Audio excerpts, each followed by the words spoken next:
Allegiance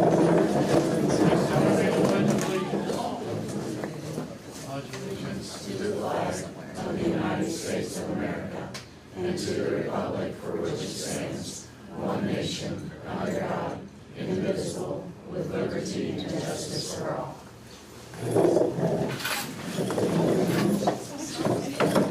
Okay, we need approval of the agenda.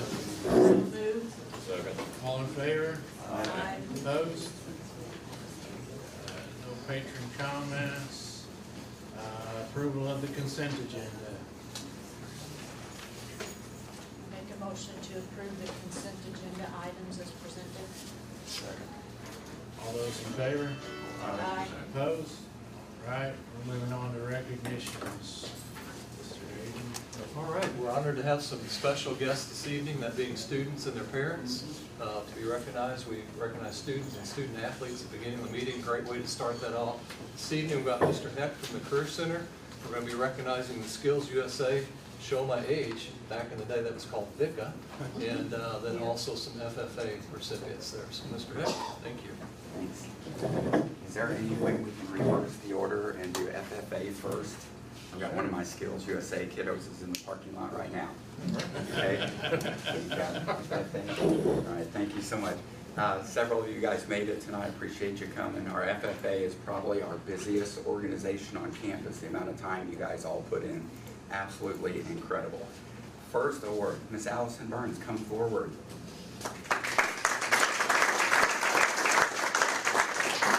In addition to earning some area proficiency awards, Allison, she's a senior, getting ready to walk across the stage Friday night, has been elected to the state FFA office. So next year, while she's a college freshman, will continue in her role all across the state. Congratulations, Allison. I don't think this young lady is here. Freshman Haley Geringer. We'll make sure she gets that tomorrow. Next, and Emma Federhoff is not here as well. Emma's won several awards over the last 4 years. Also going to be a graduate this Friday night. This young man is here. Lucas, come on down. Lucas Fritchie. Lucas is actually being awarded for a couple things. In addition to earning his state degree, he also won an area proficiency award, and you safely drove your tractor to school on Monday.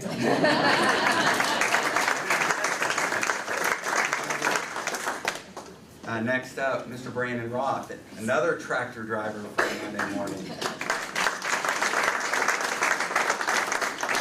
Brandon earned his state FFA degree this year as well. Congratulations, sir. And I don't think this young man is here. I don't believe Mr. Cooper Couture or Rodney Rao also won some area proficiency awards. Mr. Clint Sattler, step forward, sir. Area proficiency awards. We appreciate you, Clint. Clint's also been a member of the Career Center last 2 years in auto collision.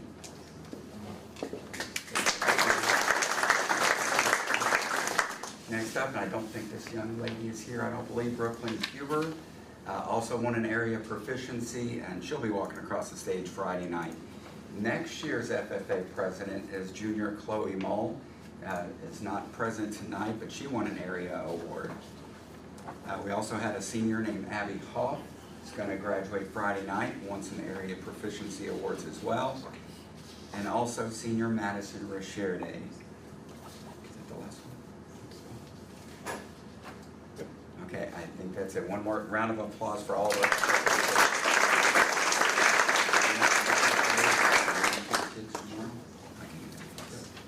Okay, I just saw Lindley slip in. All right, the other awards we're going to give out is for our Skills USA kiddos. Kind of in the big picture at the Career Center, this is for our block students who are there for 3 hours a day. The road to state kind of begins at districts. Okay, in Southeast Missouri, there's 9 districts around the state. You first have to go to districts, compete there, and you earn your way to state, which is at State Technical College in Lynn, Missouri. We were fortunate enough to we took 15 kids, earned their way to state. 9 of them came home with medals, which is an incredible percentage. It's an awesome atmosphere. Thousands of kids are there, and our kids really showed out. There were 3 kids, welding students, who are not here tonight. They're state champions in the welding competition. If you go to our Facebook page, our building Facebook page, please go back and take a look at what they built in about 2.5 hours. Absolutely phenomenal. Those 3 young men, Jay Christensen, Evan Nager, and Derek Garza, state champions.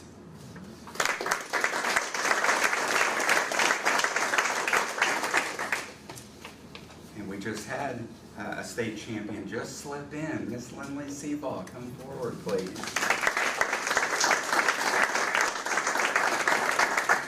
Congratulations, Lindley. You want to tell everybody what your category was? I was competing in graphic sublimation. And once you finish in first place, you can go on to nationals. Lindley's going to be our representative, so in about 2 weeks, she's going to be traveling to Atlanta, Georgia, to see if we get some national hardware. Congratulations.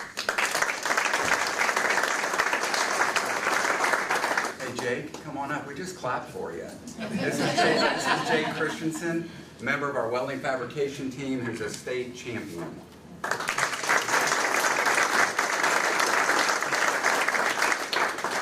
Jake, Lindley just got done speaking for 5 minutes about her competition. You want to add anything? Sure.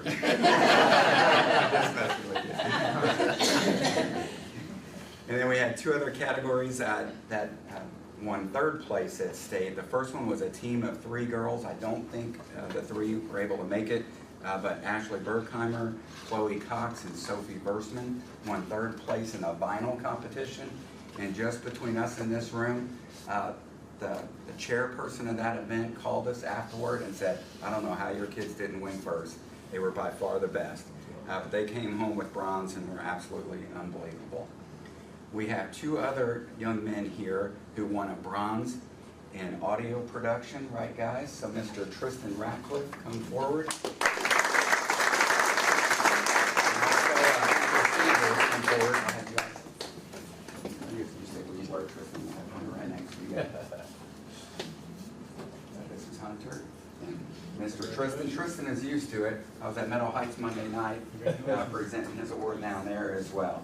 But 3rd place at Nationals, audio production. These guys phenomenal. I think they're making their teacher in the back very proud as well. We appreciate you guys.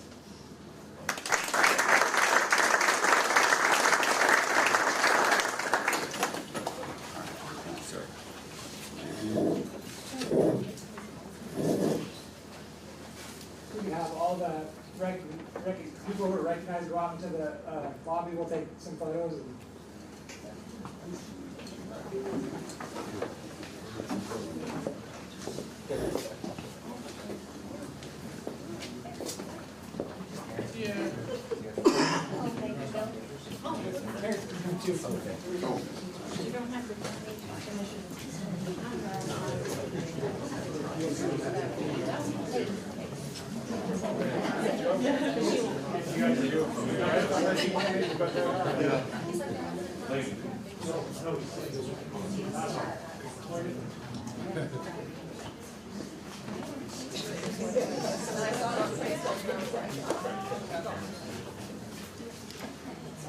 Yeah, one other recognition tonight. We're about a month late, but we got one of our local board members who has been with us for 20 years. And she has served a long time and done a lot of stuff in the school. And the school. Thank you, man.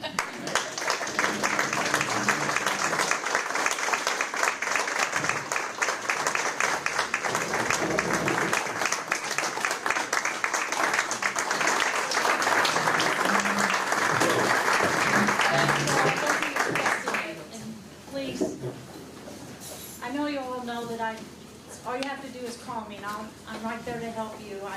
I love this place, I love our kids. Our kids mean the world to me, and I want them to have the very best that there is. So please, anytime you need something, or please reach out to me, because this is what I love to do. So thank you all very much.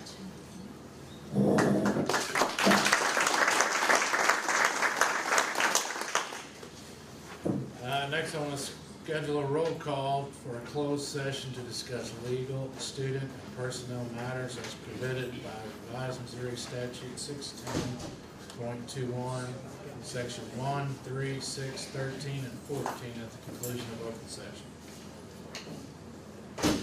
Second. Caleb, Aye. Mark, Aye. Dan, Aye. Kevin, Aye. Nancy, Aye. Terry. Next is the science materials letter and information. Motion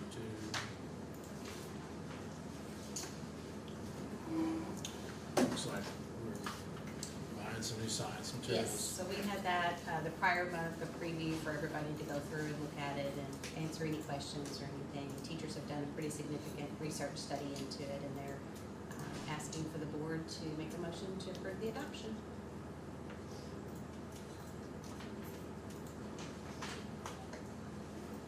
Question, how long does this typically last? How many years do you go, this particular program? Ms. James, can you help? His question is, how many years do we get out of the program? I know there's probably some consumables that would be annual and some things 5 years. Okay.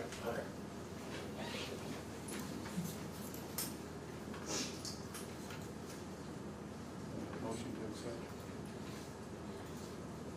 Or motion to approve the adoption of Upton Mifflin Hartford Science Dimensions Instruction Materials for grades 3 through 8 as outlined in the proposal as presented.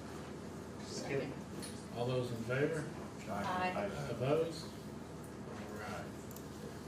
Next is the tuition rates for the Career Center. So to align with board policy, we did a study. Mr. Hecht kind of took into consideration some of the area career center tuitions and tried to keep ours aligned with those. So here's the recommendation for the next 3 years. And we would come back to you at the end of that for the next 3. Is that for out of district people coming from Yes. St. Vincent Service? Is there any reason why we just don't make it even 3? Mr. Hecht, do you want to speak to this? I know you did quite a bit of study on it. I think I want to be cautious about going up too much, too fast. I know our costs are rising too and everything. But if you look at the only districts that are paying us tuition right now are St. Genevieve, Meadow Heights, and then occasionally the Albuquerque district will pay tuition. The majority of our funds revenue comes from the St. Genevieve district. Okay? So we want to charge a fair price, but also maintain a good relationship. So they're paying that amount per student, plus they're sending 2 buses a day. So a lot of fuel costs, a lot of driver costs. And if we went up just $100, which is what I think the recommendation was, you're probably talking less than $10,000 in additional revenue. So the risk is you don't want to damage a relationship that we worked really hard to build. Okay.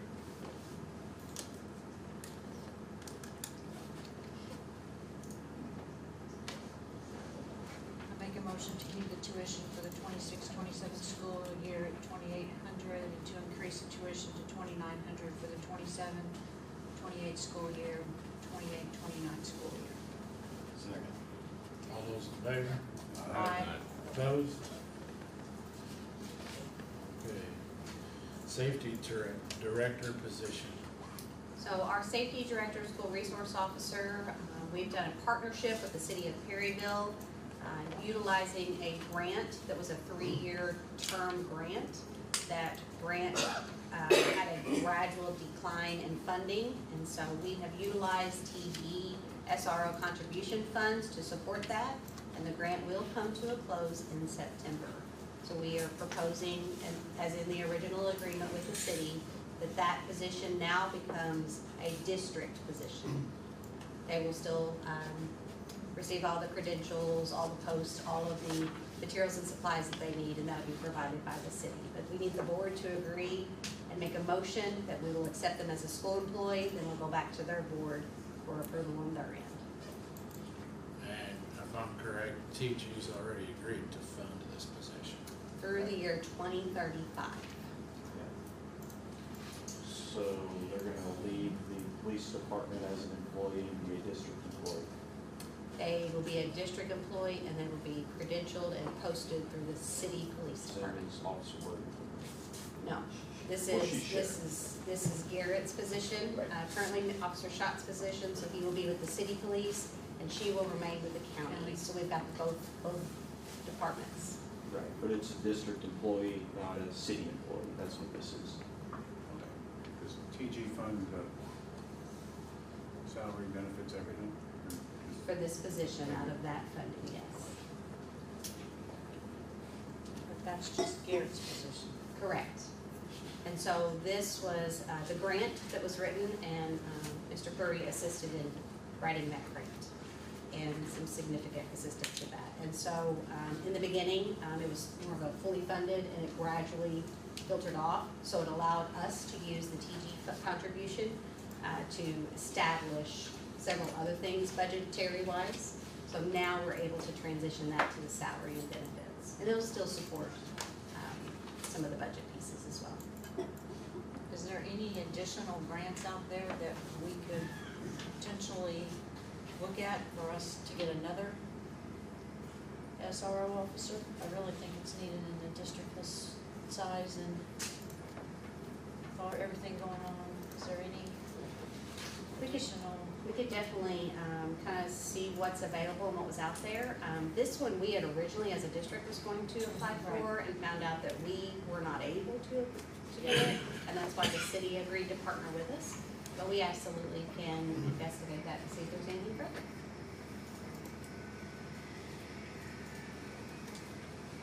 I make a motion to approve the transfer of employment of the safety director to the school district at the close of the grant funded position.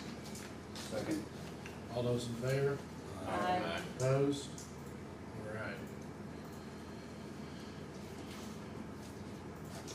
The bread bid.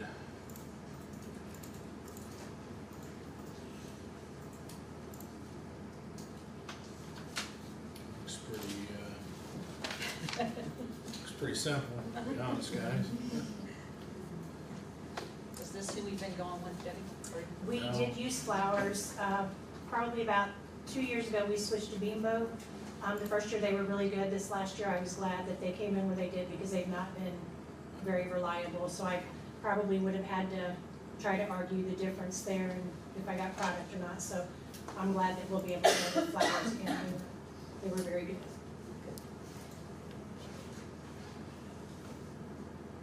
Motion to approve the bid from Flowers Baking Company of Batesville for bread for the 26-27 school year. Second. All those in favor? Aye. Opposed?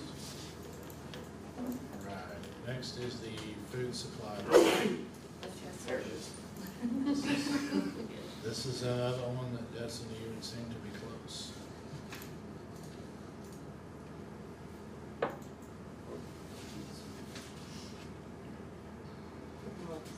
Yeah, Is that the supplies? Oh, the supply one, the glove one? Yeah, I debated, I thought at first whenever Interboro sent me a request, I was like, this is silly, why would I just order gloves and trash bags from one place? They sent me samples and when I seen the prices, I was like, okay, we can do this. Yeah. We can make this work, so, quite a savings. yes, yeah. Motion to approve the bid from Interboro for food supplies for the 26-27 school year. Second. All those in favor? Aye. Opposed? Moving on to the milk.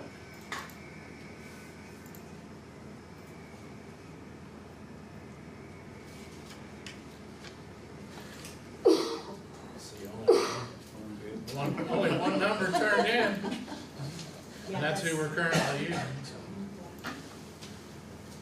Motion to approve the bid from Prairie Farms for milk for the 2026-27 school year. Second. All those in favor? Aye. Opposed? Next is the bid for demolition. Hey Dominic, can I say something real quick on that? Absolutely. The food bid, we also had the US Food and Gold Star in there for the food part. Is that in there, Julie? No. It probably can be. Cause the Interboro just wanted they the just had gloves. the gloves and trash bags. The others, Gold Star and US Food, were the only ones that sent anything in, and that's who I've been using. We used them both last year, Yes, yeah, correct? I thought I remembered that. yeah. Make a motion to approve the bids from Gold Star and US Foods for the 26-27 school year.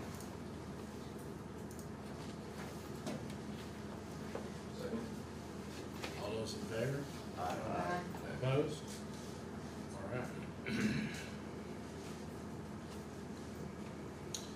Next, we're to the bid for demolition. Hello everyone, Hi, Colin. Colin Brock Miller here again. Who are you? I have, I don't know if you guys have this, but this, the GMP amendment. Yes. Okay, so, Tuesday? Yeah, yesterday? We took bids this week for bid package 2A, this week, which was for demolition of the 200 and 300 wing in the gymnasium. In addition, there was an alternate to tear down a phase 2, being the library and that little knuckle piece behind the 1970s addition. So we sent that out to 6 or 7 demolition contractors. I got 2 bids back. Got a bid back from Vern Bauman and Marshall Wrecking. Vern Bauman was the contractor that we used for the middle school, your old middle school project, and Marshall Wrecking is primarily just a structured demolition contractor, and their number was low number, $443,057 for the base bid, and that is where we kind of projected the project to be. That includes a $50,000 allowance as well as shoring to the existing structure. And that $50,000 allowance is a placeholder that we plan on using for some future work that's going to need to be done, like disconnecting the electric and doing some internal mechanical piping, cutting and capping work.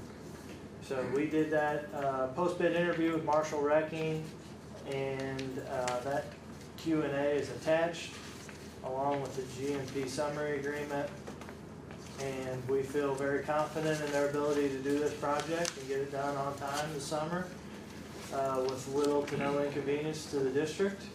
And we're here tonight to ask that you award that project and allow us to write them a contract for that work. The alternate, they have agreed to honor the alternate for longer than the contract stipulates, which I believe is 60 days. They just ask that if you are going to award it, you do it within a year, and if they have any fuel surcharges, that you would honor that. And I think that is incredibly fair that they are willing to work with you guys on that level. So, yes, sir. Are there any safety concerns about the gym itself, or is it the floor underneath the gym?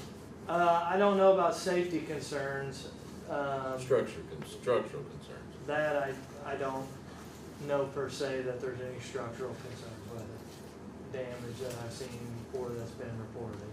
It has had an extensive amount of damage, and it has been open to the elements for an extended period of time, and so it has quite a bit of deterioration. We've had to do mold remediation in that space. We've had to do asbestos abatement. We've had Mark Bonney on site last week to do another mold inspection and report, and that's one of the things we have to issue to DNR in the city in order to get the permits to tear the building down.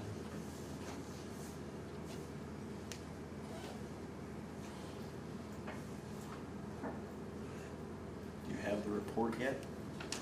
I will have it in the morning. Actually, yes, I did. I got it late this afternoon. There's another report that they're going to perform next week for the alternate area. And then there's probably 2 days worth of asbestos that has to be abated, and we're getting a proposal from Schimmel to get that work done. The previous report is consistent with the new report, in that a lot of the asbestos was minimal and you paid us previously to remove what was intact. A lot of it now is just wiping down contents if you were to keep it.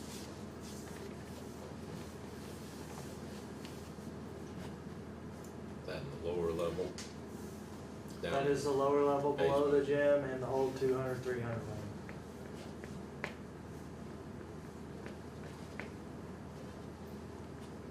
Have you worked with this company before? I have not worked with Marshall before. Where are they out of? Warrenton. But they are, very big demolition contractor with a good reputation. Yeah, okay. They're doing a lot, I don't know if you've seen, but they're doing a lot of the demolition on 55 and 67 right now for KCI. Oh, Just out of curiosity, what was the bid from Ballman? What was their number? It was $942,100.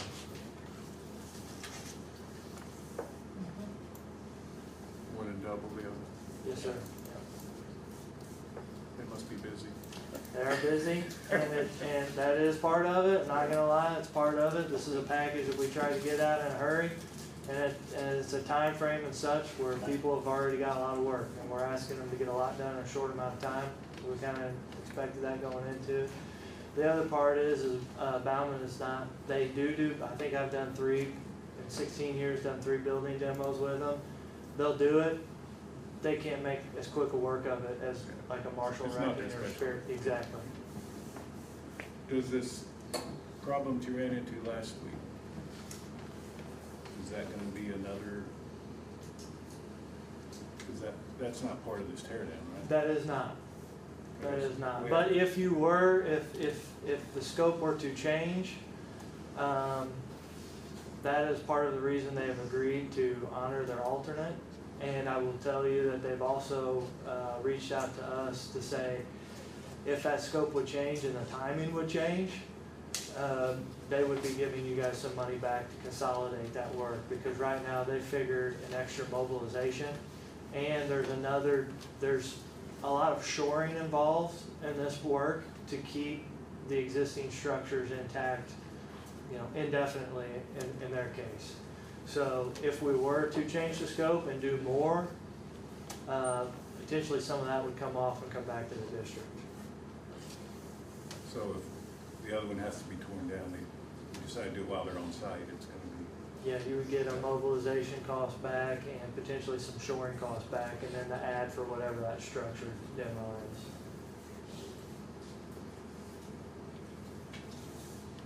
Kind of jumping ahead here, but do we have a plan where the kids are gonna go next year? We wanna be tearing down something we could throw money at and put classrooms in potentially?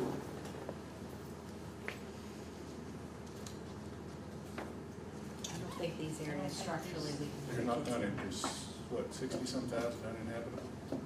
I'm sorry? 60-some thousand I'm uninhabitable. talking- Are you talking about the gym? Yeah.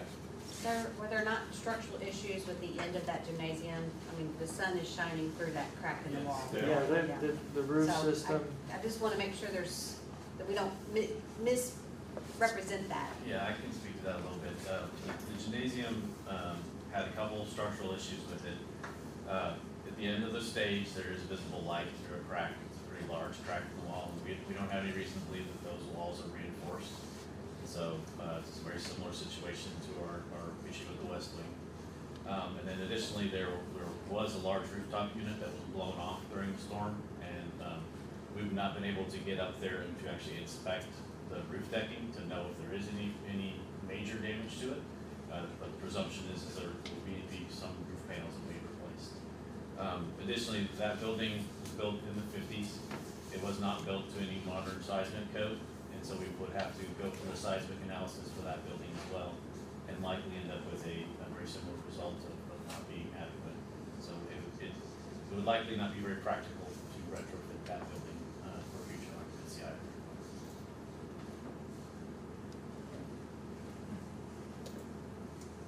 The gym floor is no good anyway, is it? Or It's kind of Swiss cheese right now, but yeah, it's, I'd say beyond repair, just because of the holes that have been cut in it. We did make we did make some provisions to salvage some pieces of the floor, to the logo pieces for future use, as a wall hanging or some decorative thing. Also, in the previous project, I've used to cut up the wood floor to 4 beige sheets, and we actually use it to clad walls, and it would be a relic of the old building, kind of be a memory of the past.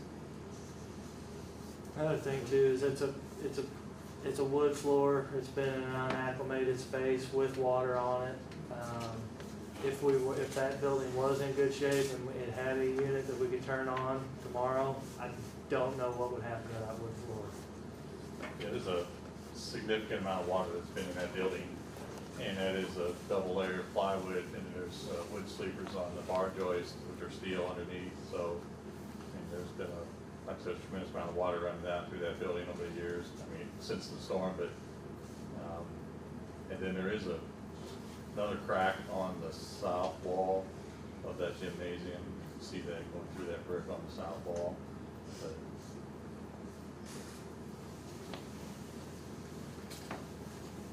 answer your question, Dan, I guess keep doing what we've been doing, right? Till we get something, if we tear it down. Community center and other gyms. Something you can do.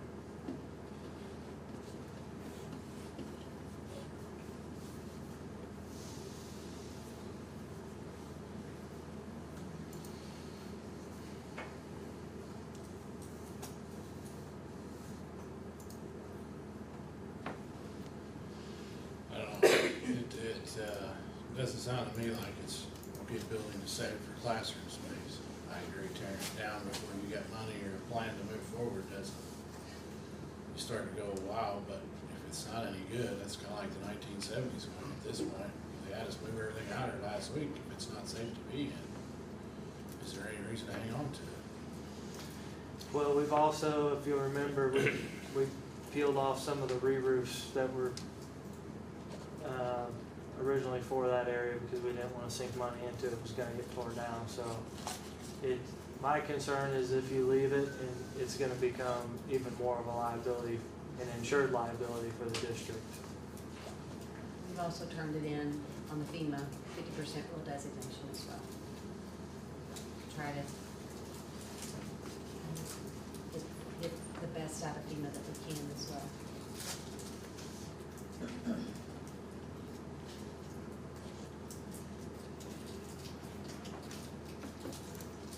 I make a motion, we approve the bids for Marshall Refuge. Second. To demo the existing buildings. All those in favor? Aye. Opposed? Okay. Marshall recommends. Thank you. Thank you.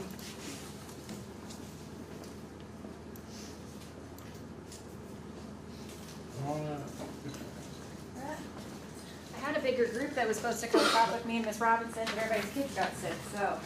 It's a bad time of year. What? I know, it's a real bad time. Oh, the little ones, look at that cold one on. There we go. You're welcome. So we were in a meeting, salary and welfare, back in the fall, and we were kind of talking as people from all over the district, what are some things that we can do to try to help increase morale and that are cost effective?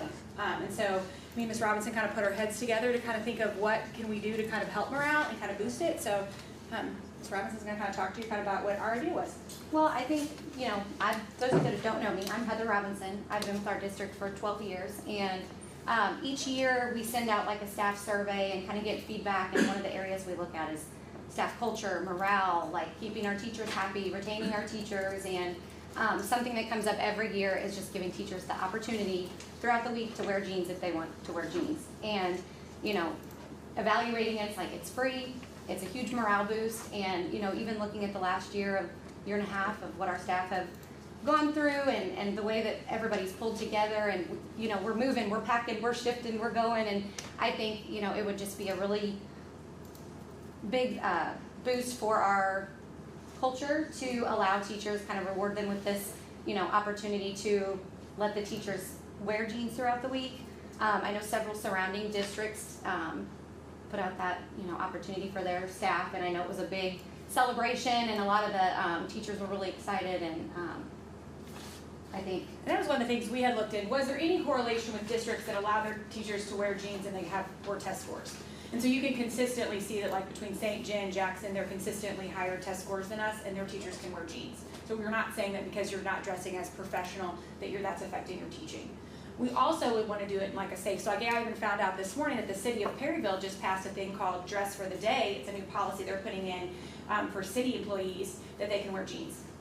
And they're going to set specific parameters on like what does that look like? Because one of the things that Heather and I talked about is you don't want our teachers wearing jeans open house and parent-teacher conferences. There is times where we want teachers to show up and be very professional. And so that's where if this was approved, then we would then, as a salary and welfare committee, set those very specific like policies and like steps and perceived guidelines. Thank you. Words are hard sometimes.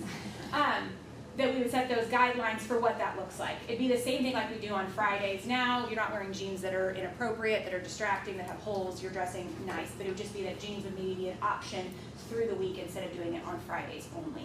And so that's kind of, we're just asking you if that's something that we as a salary and welfare committee could present as like kind of a carrot towards teachers for how hard they're working.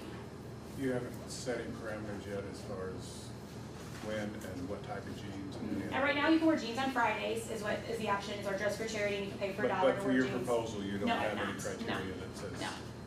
I would assume that we would keep, yes, I would assume we would carry on what we do on Fridays through the week, but I would personally, as an administrator, love for more of a specific, that there would be no like misunderstanding that like open house, or there is some specific events that happen through the school year that we would want teachers, that jeans would not be an option. And so we would want to set those parameters so they were aware. And at this point, like one of the things that we talked about right now, what the district does just kind of practice-wise is on Fridays you can wear jeans with a school t-shirt. And so like, that's something for me, like I actually feel like I'm dressed down more on Friday because I have to wear a school t-shirt than wearing like some of my nice blouses and stuff. And so that would be like during the week if you did it, you'd be able to wear your nice blouses and sweaters and shirts with a pair of jeans, which I feel like looks just as nice as a pair of nice dress pants. Do you guys have not necessarily a backup plan, but I know that the pay $1, brings in a lot. Yeah. I mean, do you guys have any idea? So I know that like Dr. Dillon and we actually thought about that because I thought that's probably actually going to be a question someone asks. And so we kind of talked about like some of the other stuff that we do, like we do some staff meals where we like bring catering in and we like each pay a couple dollars more, or is there some kind of fundraiser stuff that we could do like throughout the year just to get that Dress for Charity money so we can offer that to families. I think there's some little fundraisers we could do throughout the year to try to make sure that we have that money, because we do appreciate having that money when families are in need, like have a fire and we can send them money and do that kind of stuff. So yes, I think there's some little fundraising options that we could do. We did, last year we did a fundraiser with like pirate sweatshirts and like the pirate gear, and like it was incredible to see how fast they sold out. I mean, walking down the halls and seeing the kids in their pirate pride, and like we have matching sweatshirts. It's just, to walk down and see a flood of just green and white and showing that. I think we've done probably 2 fundraisers now, and they sold really fast. So this would be another way of like, if you're wearing it with jeans, like I'm not going to wear a sweatshirt with dress pants, but it could be like, let's show our pirate pride on this day and send out a message like so that everyone can wear the jeans and the pirate gear and show that support too. I think that would be a good boost of just building that community and pirate pride of like, being proud of our school. And one of our biggest purposes is free. Yeah. Like in the time that we're currently in with budget uncertainties and with everything with the tornado damage and stuff like that, there's a lot of stuff we can't do. I know just at the elementary alone, Amy Dillon and I come into a lot of put ourselves in tight corners because we can't do for our teachers what we want to do because we can't afford it. And so I just think this would be a really great, that's why we're just coming to you is to ask if this is a nice little reward we can give our teachers for working so hard, and it's free. I don't normally ask for free things. This one's free. I would be willing to look at it if you could give us some written parameters. Is this a, sorry, go ahead. Do's and don'ts of what type of jeans and then when and when not to wear them. Something in writing that you would propose. Is this a policy change? Do we have a policy? I mean, the one I found Under staff conduct is dressed in a professional manner that does not interfere with the educational environment and is directed by administrative supervisors. It doesn't necessarily say in there, you can't wear jeans. Mr. Cross, do you have something? Yes, I just wanted to point one thing out, because I was talking to our art teachers when this came about, and they pointed out the fact that they would love this opportunity, especially when they're working with clay and stuff like that, because then they don't have to worry about getting their dress clothes completely ruined by some of the materials. So they could wear, their jeans that they're not going to worry about having mud. So it's just another option for them. Like at the younger level, I'm down circle time, I'm down on the floor with the kids, and so having a little bit more flexibility with, there's not it doesn't say no jeans, it's just appropriate. And I think, as our administrators, they're professional and hold us to a professional standard, that, it's just given us a little bit more flexibility to just, wear something a little more comfortable. I think it went more specifically in our district employee handbook is where it talked more specifically about the jeans. It was not in the policy itself. And so like mine, I know you, Mr. Return, you say so my biggest thing, what I would present would be similar to what the district handbook says now in regards to jeans. They're not distractions, they're not inappropriate, they don't have holes in them. And also the 2 days that I can think of on the top of my head that I would want my teachers not to wear jeans would be open house and parent-teacher conferences. Most other days I feel like they would look just as good in jeans as they would those 2 days, but those are days where typically we dress nicer. We bring out the heels on those days because we're not chasing kids around. I think the policy we have written protects us on the holy jeans and everything else. And it gives the building administrators or supervisors the authority to manage their own building with their own. But you said the handbook says jeans specific. Yeah, but handbook's not. The handbook's more of just like a guidance. I don't think the board. And I will tell you. Handbooks. Yeah, I've been an administrator for 8 years, and I have never had to talk to teachers about their jeans ever. I've actually probably talked to teachers more about their professional pants than their jeans. Like I've never had a teacher wear holy jeans. I've never had them wear jeans that are inappropriate. I've had more problems with. But it will happen, so you need something in writing. Yeah. That, I said I trust our teachers. I said I've been an administrator. Yeah, I mean at this point you're gonna have it with somebody, and we do it with dress codes with kids and stuff like that. But we can definitely, if you guys 26, 27 handbook that we send out to staff every August, that could be in writing of those specifics. Could put that, that we could change, just shift a little bit and make sure those specific guidelines are in there so we can reference back if there is an issue. So.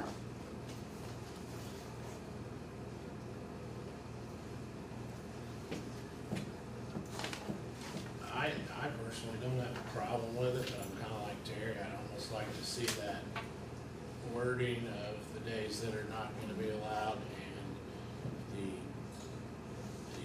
restriction on it before I would approve it for the whole year personally. it's basically next year anyway, right? Right. Oh yeah, it would be for the next school This year. year's about over.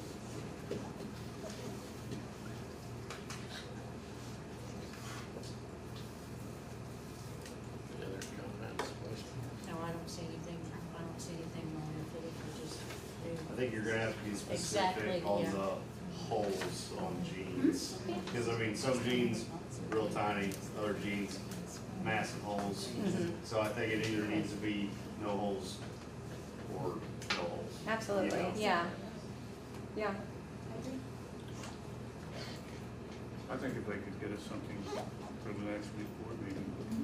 I think you can just put down. I said more because if you guys give us permission, I didn't want to write a whole thing about it. If you guys were going to look at me and be like, no, Leslie, we don't want you to wear jeans. We want to ruin teachers' lives. Don't share me.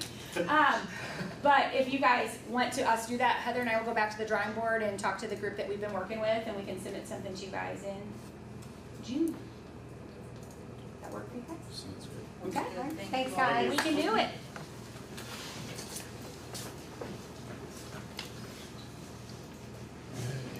The next, the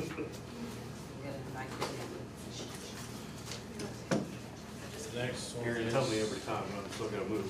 the proposed election proceedings. We're gonna bring on Ben Thompson and Mike Reich.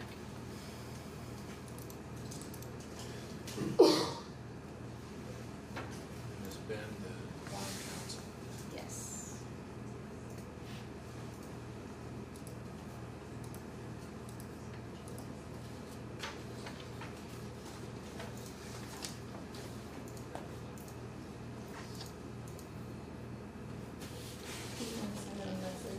I am. Okay. I just got the thumbs up.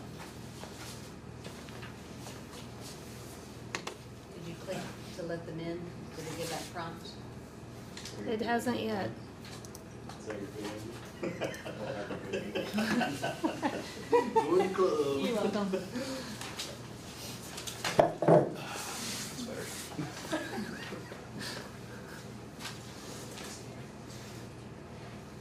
Do you want me to move it? No.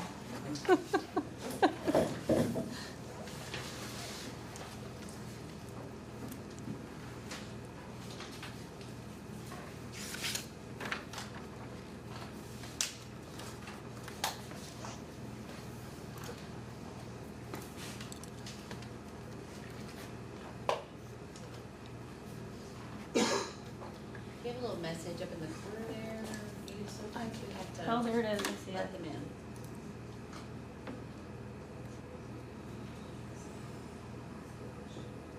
It's just me. Okay.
I'll just keep some of that. Okay, they are waiting for us to bring them in, so we need to find where we can let them in.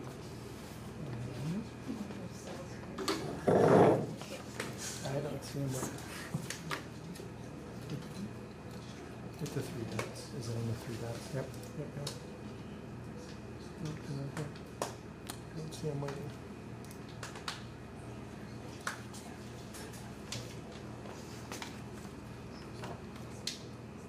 That is not. Can I just do that? I couldn't go anywhere. Flip the little.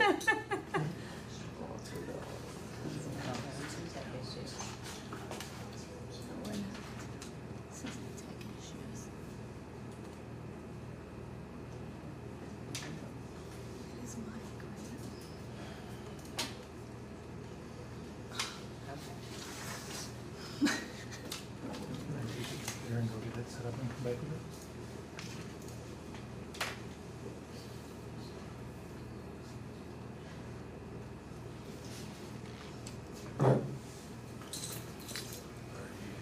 Can you just get out and try and go in again? It should give you a notification that people are waiting on you.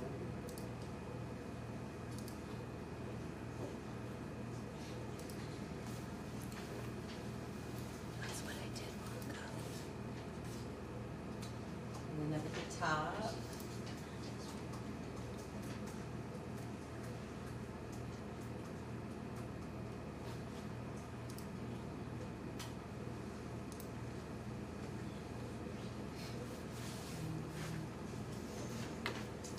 And they have a different look for some reason.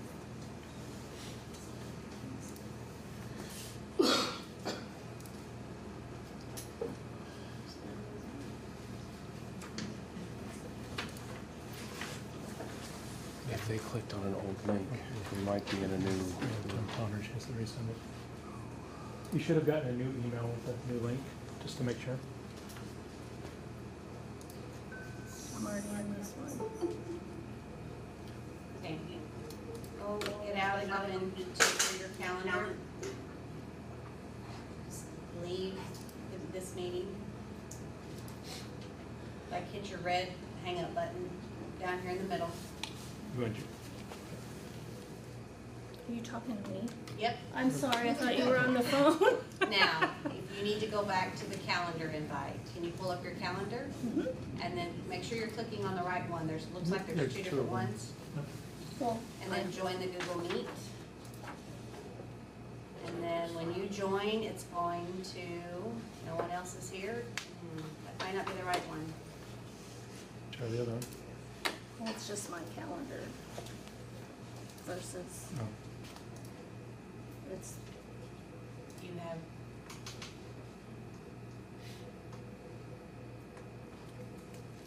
click that, just see what happens. I can do it on my laptop, but you're not gonna be able, you can hear them maybe. Can you go to last week's?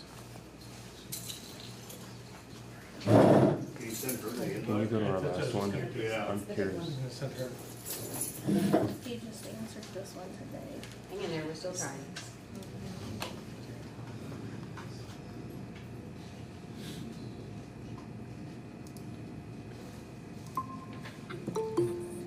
So I'm here.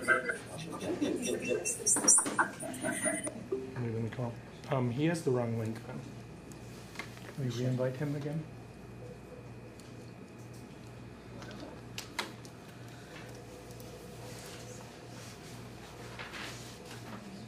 Can I go in the other room, get this working, come back and you guys can.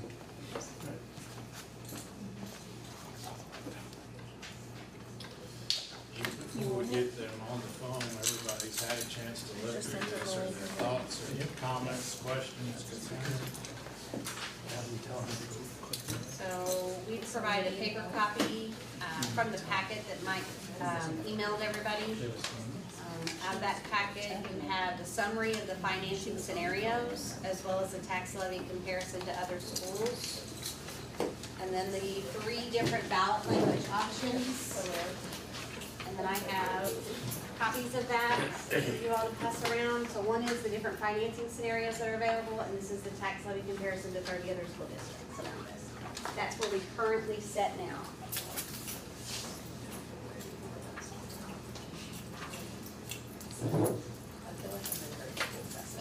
Pass it this way. Is anybody on speakerphone on my cell phone to be talking?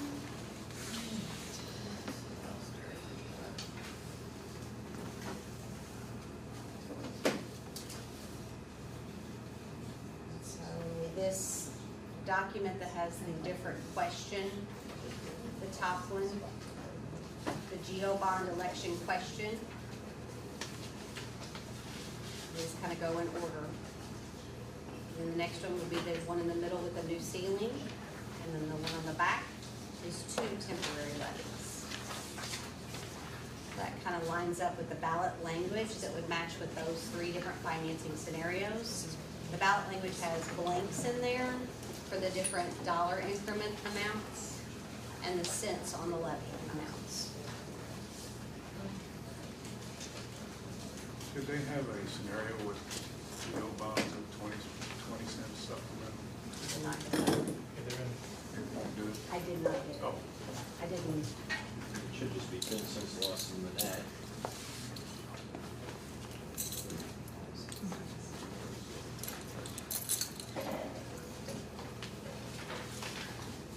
Thank you.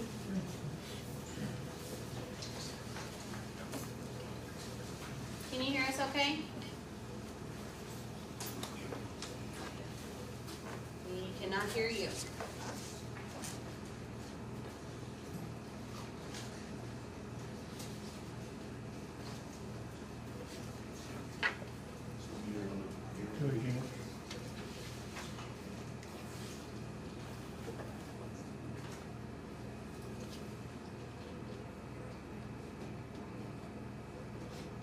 Volume up.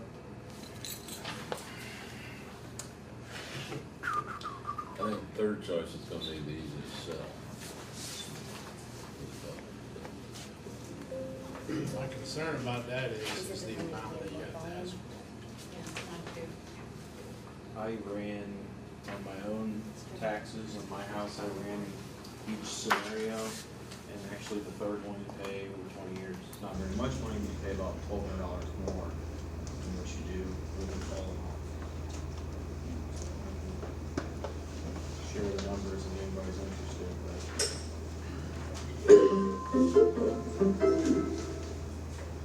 1,100, sorry.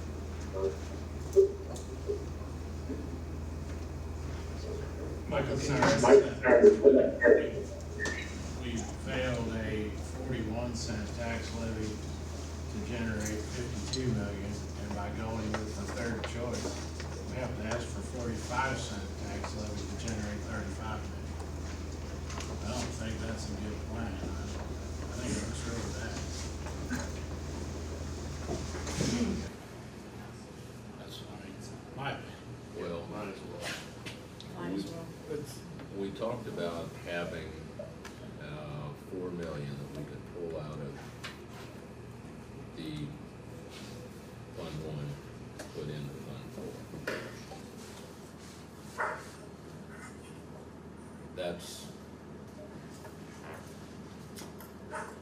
if nothing changed, our taking the 20 cents out of Fund 1 to match the 35 cents on prop kits from 17, that would continue. And that wouldn't be affecting the money that we have, it wouldn't be affecting that $4 million. Is it possible that we could do the same thing again? Instead of pulling that money out and using it for construction, use it to match the 35 cents, just like we did the first time. Naturally, you only need $1 million a year, so it wouldn't be a big startup cost. That fund balance that we have could probably finance that. And then we'd be down to 35 cents. And our assessed valuation has gone up 45%. So I don't remember now, what figure did Prop Kid 17 actually produce? Was it 25 million? Was it closer to 30? It should have produced more than the 25, because that's what it was, I thought, stated at. But then as evaluation goes up, what we were taking in was increasing. Does anybody know? Did it amount to 30? I don't.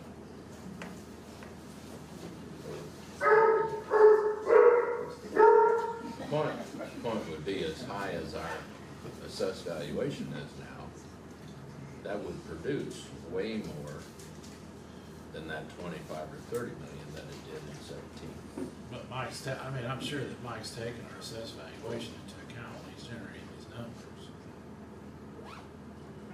But yes, but I don't know that it's ever been done in that manner. I don't know if I'm following you 100%. So, are you saying that we wouldn't need the 45 cents to generate it? Not from the public, then, if the district is kicking in. But we're already kicking in, if we leave 2017 alone, we're already kicking 20 cents into that to pay that. Right. That was part of my question. I mean, that's in the budget, that's being used, being paid, however you would say it. So, and besides doing that, we have a 32% fund balance.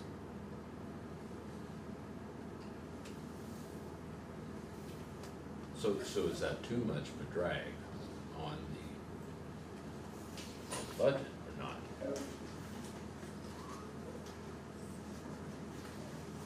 Obviously, the 20 cents hasn't been a drag so far. Yeah, I see where you're at there.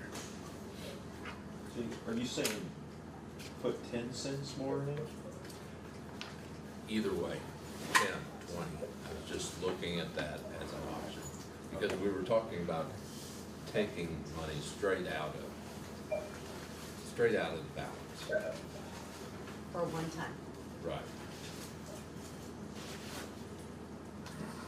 I think out of an abundance of caution, we had originally presented some more conservative scenarios in case Senate Bill 3 ends up going on the ballot and passing, because it could potentially significantly reduce our operating tax levies.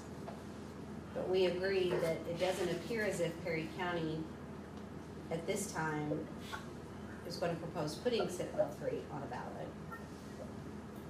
So we have landed back in a space where we think the capital will be unaffected, but it would pose some risk if we make a decision committing operating money more than what we currently do with the 20 cents if Senate Bill kicks in the future. A lot of not just local tax levy, but it looks as if our state revenues as well are going to be reduced. We're going to potentially see less revenue going forward in a manner that we haven't seen in the previous 5, 7, possibly even 10 years. So it would be assuming some risk if we are going to commit more than just that $4 million support out of that one-year budget. And so I want to make sure that we realize that we don't know what revenues are going to look like, but if you've been watching anything in the news, there is a lot of caution out there right now that we could have reduced revenue in other sources in Fund 1. So I would be reluctant to commit more than what we already have. If that's what you're suggesting, that we commit some additional cents out of operating? Every year? Every year. I think that the board just needs to consider the risk involved in that 20-year decision. Once you've made the decision, it's kind of locked in to make those payments. Right. I think we're gonna look at, like, the state's gonna do a reduction of what they pay the school districts throughout the state. And I don't know if our appreciation in our county assessments would offset that. We've seen an average of a 3% increase. We've had some most recent years, we've had some higher than 3%, but when Mike and them did the full long term, I've seen an average of a 3% increase. But you also have to remember that under a COP tax levy, because it's in Fund 4 capital, the Hancock Amendment will roll that back if our assessed valuation exceeds more than 5%. So if it looks like we're going to make money because our assessed valuation is going to increase by quite a bit, the Hancock will roll it back. That's one of the advantages of the GEO, is that it could not affect that. The GEO requires a higher vote percentage to pass. Would it be any affected any harder than the tax levy has so far? The 2.5 cents lost off of the 35. Would it be affected at any higher rate than that? The Hancock Amendment, Correct. as our assessed valuation goes up year after year over that term, at Hancock could potentially continue to kick it back. It does. I mean, but this if your past assessed year it kicked back valuation- 12 cents. Yes, but if your assessed valuation is up, you're collecting the cents on a larger amount of assessed valuation. So your income remains the same. That's the purpose of the income. I have a question, Colin. Things you found last week in the building, where are we at there? Is that repairable? Is that something we're gonna add to, what we have to add on, what we've been thinking about doing? It's highly unlikely that it's repairable. It's likely impractical to repair it back to meet modern codes. We would have to do a pretty extensive retrofit to meet the current seismic codes from your seismic area. The cost to repair would be extremely close, if not equal to the cost to replace. And how many square feet are you talking?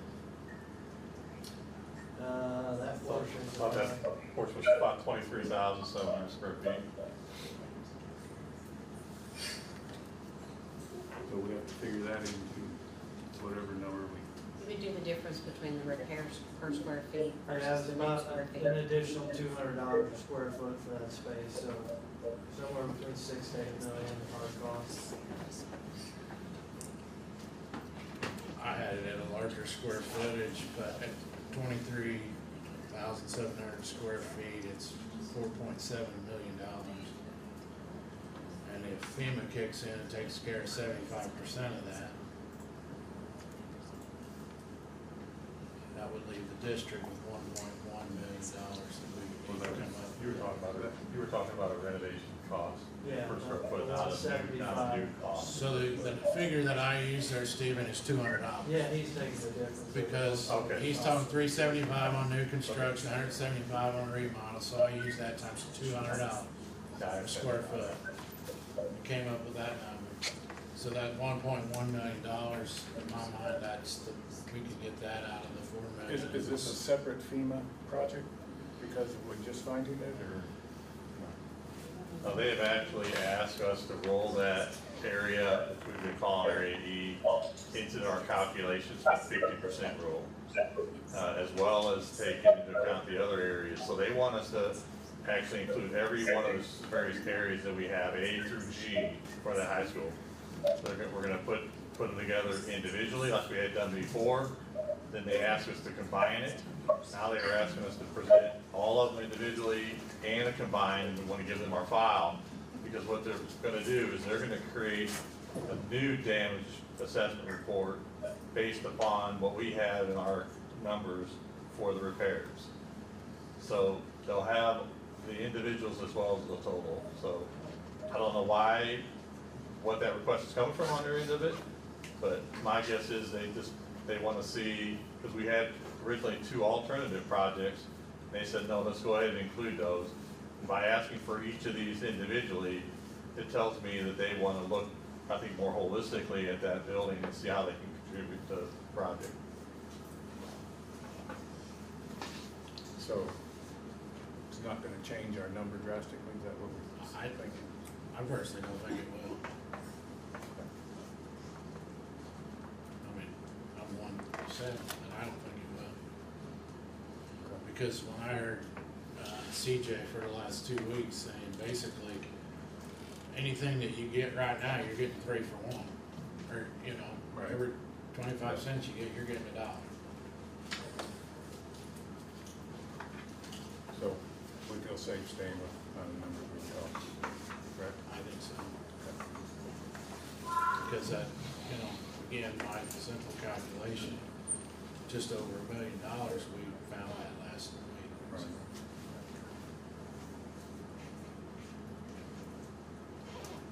In saying that, that makes me a little more scared to commit more money out of our budget in the long run.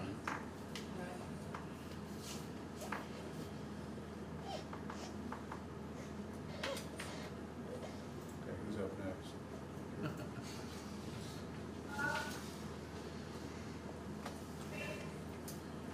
With the levy election too, Ben, the levy election question with the new ceiling that's adding to the 2017 prop kids.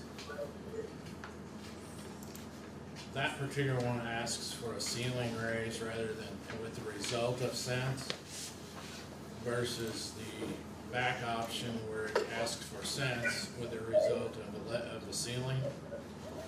Does that make sense? Yes, so it's a little bit difficult to hear, to to be honest, but I think I kind of got what you're saying. So, the two operating levy options, the one that increases the tax ceiling 2, and it would actually be here, you know, it says, shall the Board of Education of Perry County School District number 32 be authorized to increase the operating tax levy ceiling 2 blank. That would establish a new ceiling, a new tax levy ceiling, and would essentially, set a new ceiling, and it would essentially extend the current levy you've got. So in this question, you're asking the voters, do we want this new ceiling? And you would get this new ceiling for 20 years. The second question, the operating levy question, is similar in language, but the result is different. It's the one that says, be authorized to increase the operating tax levy ceiling by, and that would be the number that you would increase the ceiling by. That, instead of setting a new ceiling, which would terminate the old levy and have a new 20 levy, this version, the one that says by, would keep the operating levy that was voted on in 2017 and would create a separate temporary operating levy that would sunset in 2020. So you would have one that sunsets in 2037 for 2017, and then you have this one that sunsets in 2046 for this one. And the math, Michael had to explain the math on that, how he came up with what you have to ask for in order to get your project funded on. Mathematically, those two options are nearly identical. It's just that in the CAP bonds, the increase and extending of the levy, you're benefiting from that levy extension in terms of cash flow on the back end. Whereas the third option that I provided today, it's requiring a higher levy up front that's propping that debt up. So the reason why the necessary tax increase is lower is because we're benefiting from the extension of that levy with the middle option. But really, it's just a matter of where you're cash flowing on the front end and the back end, and each of them do it differently, but they achieve the same net taxpayer impact. Because if you recall, and you can go through to the cash flows on that middle scenario, the CAP bonds, where the increase of levy and the sunset, you can see that we actually can lower your levy, not by the 3225, but we can lower your levy after the debt is paid on your 2017 costs.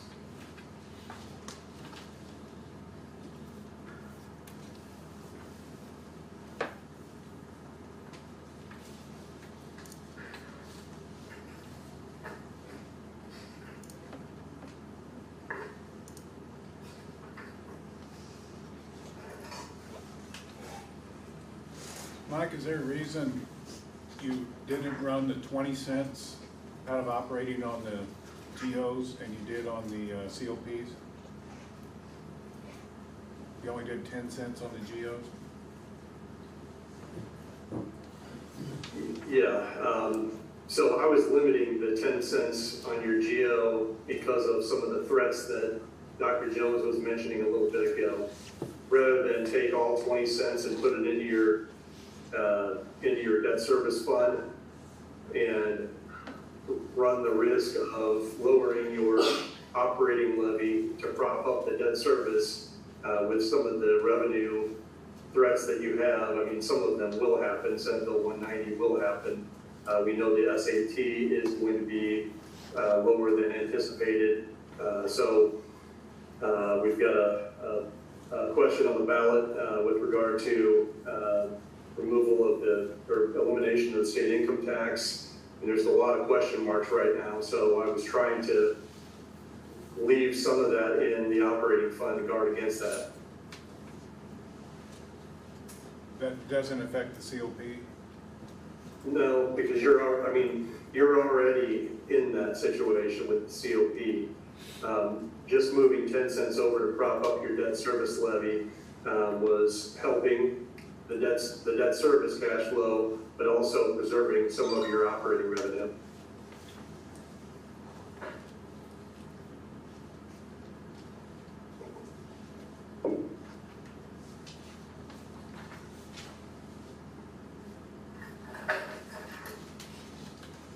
I think the real question on the GO scenario is how confident, I think I've mentioned this to a few of you in passing, but I mean, the last thing that you want to have happen is you get 56% approval on election day and you ran a GO issue and it failed.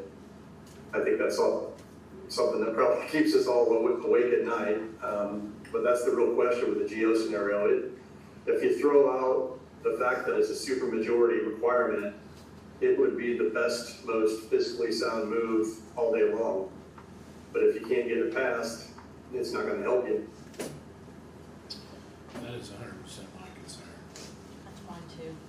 But the number you're at, 22 cents, that's almost half where we were before. I'm not arguing that, but Well, it's a cheaper deal for the district, for the community. it's just a lot of voters that we have to move.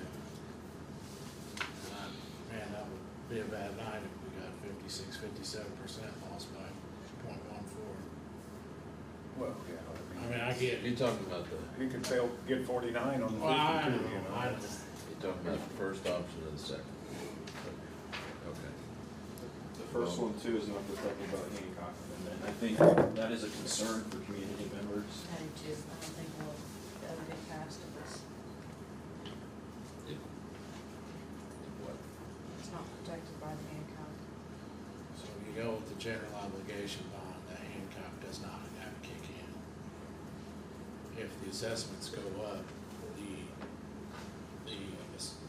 the tax does not go down based on the Hancock Amendment with a bond issue.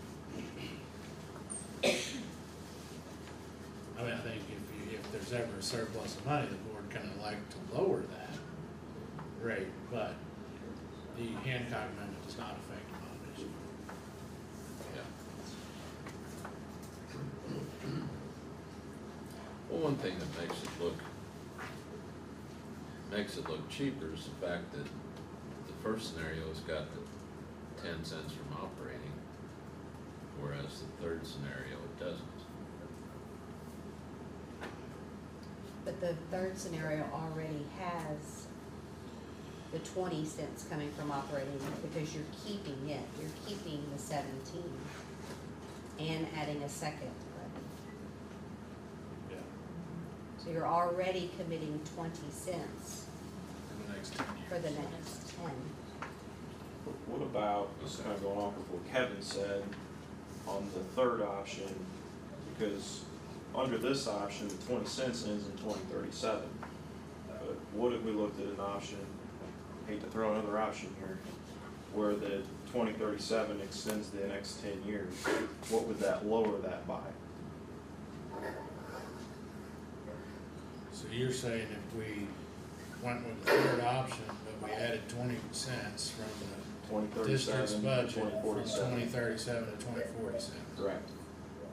Does that make sense, Mike? It's kind of similar to what. Can you restate that? I think I know what is suggested, but I want to make sure. So what you're saying is in our third option, the one that you ran today, adding an additional levy, leaving the original prop kits to expire in 2036. Can we take the 20 cents that the district is putting into the current prop kids and add that on for the remaining 10 years of, does that make it from 36 to 46? That would be scenario 3. So you already Yours- have the 20 cents going on both levies? Yes, and I just noticed I have that note on the middle scenario. That note, that 20-cent note should be on that last scenario also. I was on to something. Sorry, we did these quickly. Certainly that's something for your meeting tonight. So that's on the second one and the third one. Yeah, the third scenario is still utilizing, approximately 20 cents from your regular permanent operating levy. So Mike, if you went with that middle one and you went with 10 cents versus 20 cents, would it be fair to say that'd be about 32 or 33 cents for a tax? Or if we're worried about our operating budget or revenue, we went with 10 cents versus 20? I didn't catch all that, sorry. COP, the CAV bonds, if we went with 10 versus 20,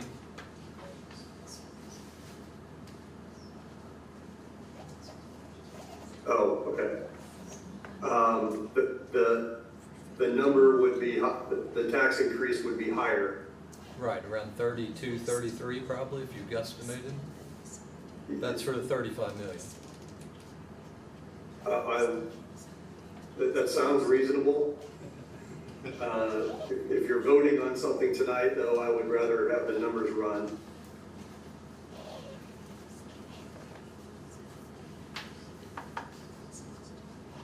But it should be penny for penny. So if we take away your 20-cent supplemental your 20-cent supplemental levy, it should, and reduce it to 10, it should require those numbers to go up by 10 cents, the necessary tax increase.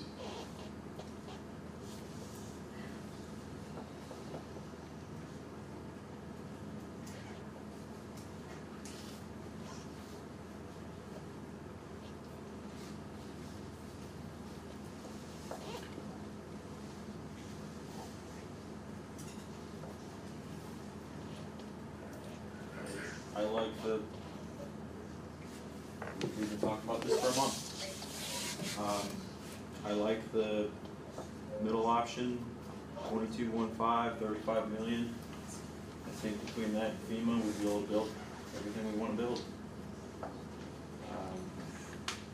We need to get this done, and we need to start letting our people advertise, talk about it, get it out there. We've got, This is how we get it out. St. Vincent today. We just push pamphlets. It's the only way we're gonna get information out.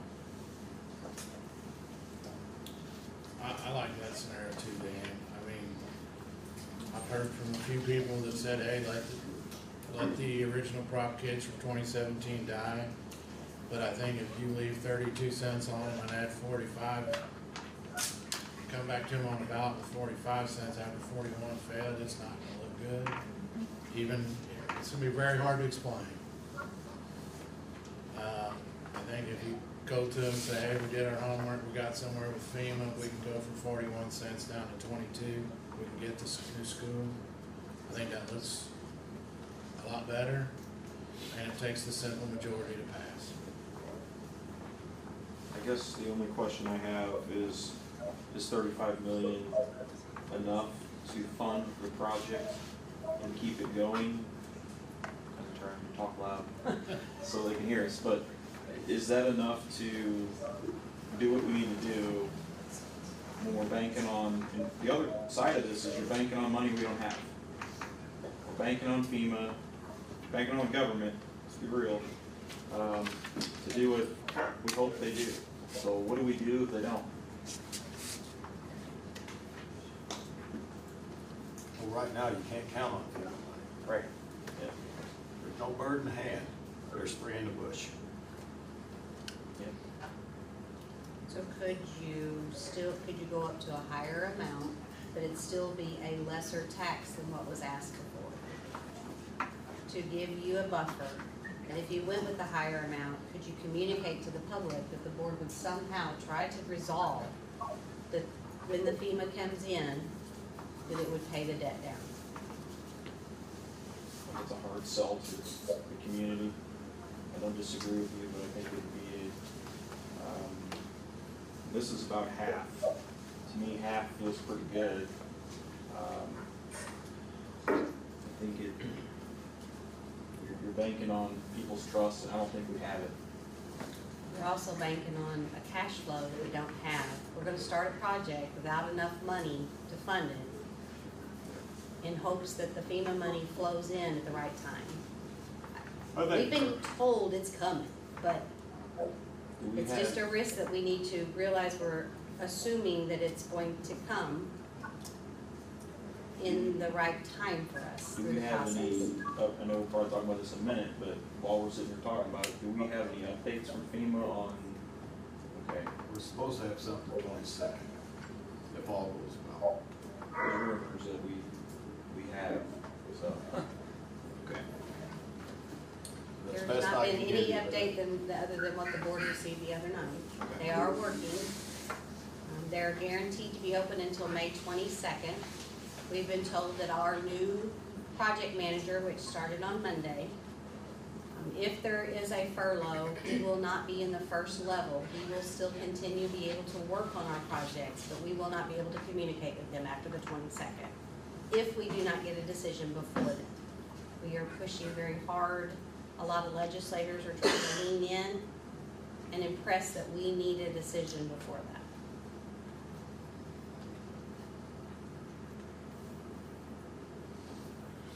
So Mike, what if we said we needed 38 million? What, would that be about 20, I'd say you gotta split the 25 difference cents? there, probably 26. 26? Colin's sitting out there. He's the man that has the closest number. What do we need, Colin? I mean, I could give you an estimate, but it wouldn't be precise Well, we're looking at something. without actually running that scenario. Anything's closer than what I got from Seed Almond Field came from. So what about the 40 that's already there? So 40 would be 28 cents.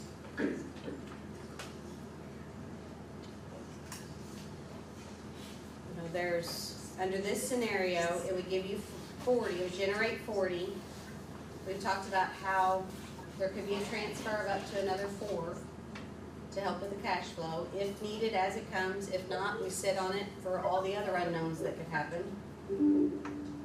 But it could potentially provide a little more buffer going in. But I think the expectation would be that the board would try to communicate that if and when it does come, some of that would go back towards paying that down. What's not needed would be paid back. I don't know that the public would buy into that very well.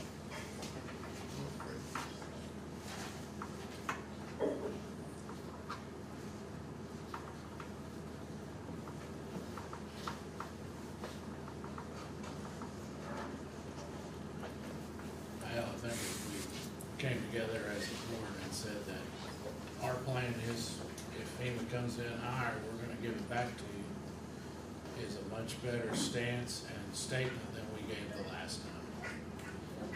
Right. Because the last time we said we can't tell you or promise anything, but if we came as a board and we said, this is what we're gonna do, when the building's paid for, whatever extra FEMA money is there, we're gonna pay off the debt and give it back in the taxes. We made public knowledge, like what we're getting back from FEMA.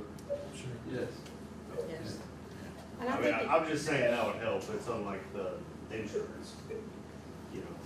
I think it's important also to share with the community that you don't want to take a risk on something until, I just think it's iffy to say, we're gonna start this project and the money, we hope comes at the right time. But, I mean, by all appearances, it sounds as if we should be getting a significant amount of money back in reimbursements from FEMA.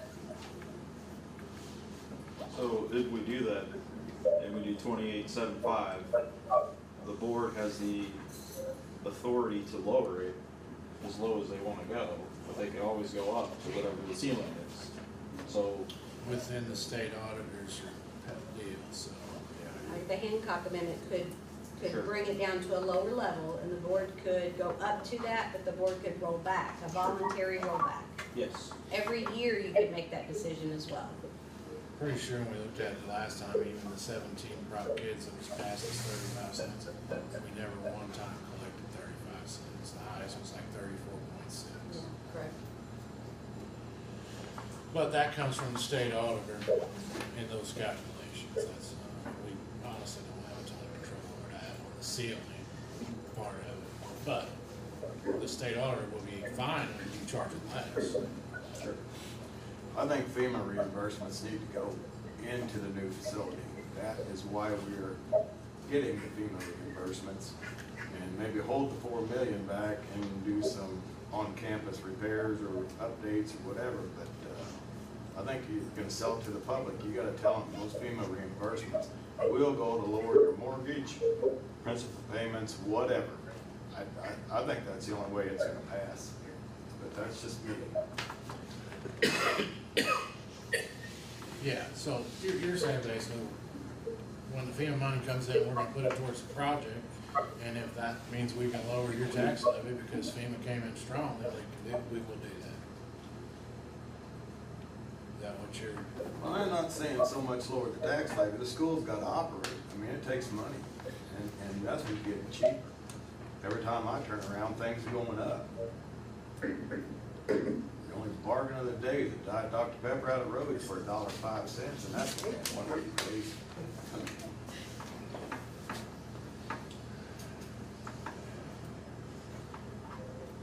But if you're putting money from FEMA back into it, but not lowering the tax rate, what, you're just paying the debt down? Yes. Yeah, what we're gonna do is we're gonna sunset this thing long before it's supposed to. I mean, I don't know anybody here who'd take a 30-year mortgage on a house that, if they had the ability to do it, wouldn't make that payoff in 11 to 12 years. That'd be beneficial to them. You're just spending interest. Is there a penalty, Mike, for doing that, paying off something early? Probably. No, there's no penalty, if you're asking me. There's not? Your tax rate. No, your outstanding COPs are currently callable, so, and they're callable at par, so there's no penalty. And then the board could just lower the tax rate significantly. Because I mean, the ballot language says, it's got the dates in it. Can we lower the tax rate after we have a bond issue? Is that in the statutes? COP. Yeah, COP again? No, he's just clarifying what you should ask. Yes. So after, if we took the middle option, similar to what we did in April, and FEMA money came in good, and we were paying down early, we can go in and voluntarily lower that levy, correct? The board always has the ability to do a voluntary reduction of your levy. But if we pay the debt off ahead of time, the levy still exists, correct? Correct. You would need to voluntarily reduce your levy. Okay. That's gonna be 100%. And I think the auditor would, if you didn't have any debt. I'm sorry, I stated that incorrectly. If you wanted to sunset that early, it would require you to voluntarily reduce your levy.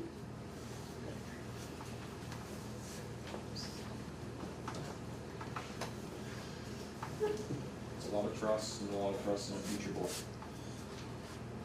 I agree, but I think if we, again, it is asking people to trust us, but I think if we voted and made a statement that this is what we're gonna do, that's better than we did in April. I agree. And if we don't hold up to our end of the bargain, we're gonna be without a high-paying job, so think about that. You're not gonna be in Dodge long, that's all you're doing.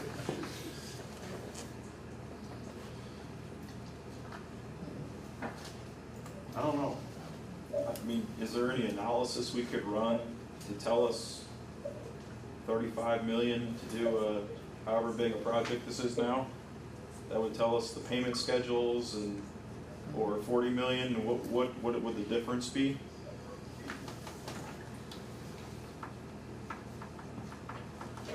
I didn't catch all that, I'm sorry. Dominic, would you be able to restate that? So he was curious if you could generate. I can hear Dominic and Dr. Jones really clearly. I don't know. He was asking if there's a way to see the payment schedule. If, say, we took $40 million in the COP/CAP scenario, if there was like a payment schedule so that we could see as we paid extra, how much it owed. Is that your question? And I still think it's hard to spend money you don't have. We're banking on FEMA, which is great, but if FEMA takes 6 months instead of 6 weeks to pay, how do you fund it?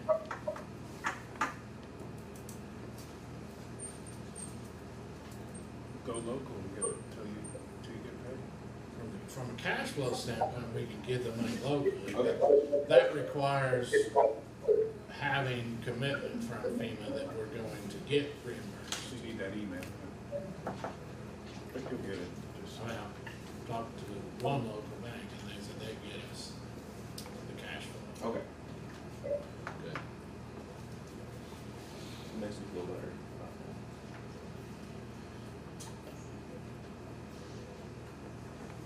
And you're not gonna spend 35-40 million in the first 6 months. It's gonna be stretched out over 2.5 years. I think the big key is that CJ, in my mind, CJ seems very confident that the FEMA money is coming, at least at those minimum specs. And that's the piece that we gotta add to the 35 million to make the project possible. Now, that's also putting our faith in CJ that FEMA's gonna come through and approve that much.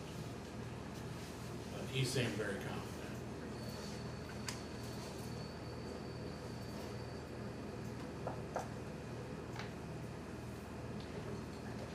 So just so we all understand, if we go with the middle option, and we go with the 35 million, we're gonna be asking for 22-cent increase, correct?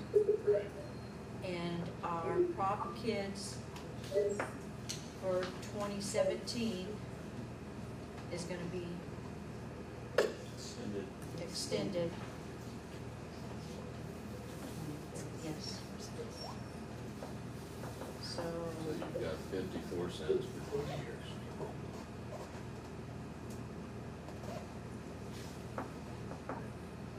We're looking last Minus time. whatever the Hancock would take off Yeah. through those years. The last time it was was it 78? 76. 76.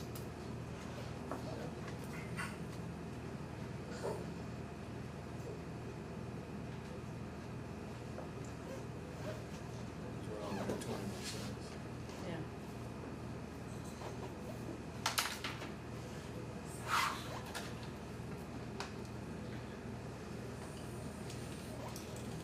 The thing is, Dominic, but the Hancock only affects it very minimally. Well, I understand that, but the I mean, 54 cents that the 54 cents that we're talking about would, through the course of 20 years, come down.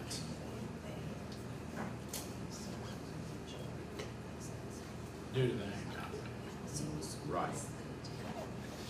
It may only be 5 cents, but it's not gonna go up. The hand, I'm gonna say it was something like 16 cents that it, so close to 20 cents that the two Hancock events knocked off of the tax. Okay, I see what you're saying, yes. Is that what So you're like referring to? last a year, I believe the Hancock lowered our tax like 12 cents. But because assessed valuations were up, we still made the same money, actually a little more. We still had the same level of income. But what I'm saying is you're asking voters to commit essentially to 54 cents. But that will not be 54 cents for 20 years. That number's going to decrease. Because assessed valuation's gonna come in over 2 years. And the Hancock amendment's gonna kick in and lower that.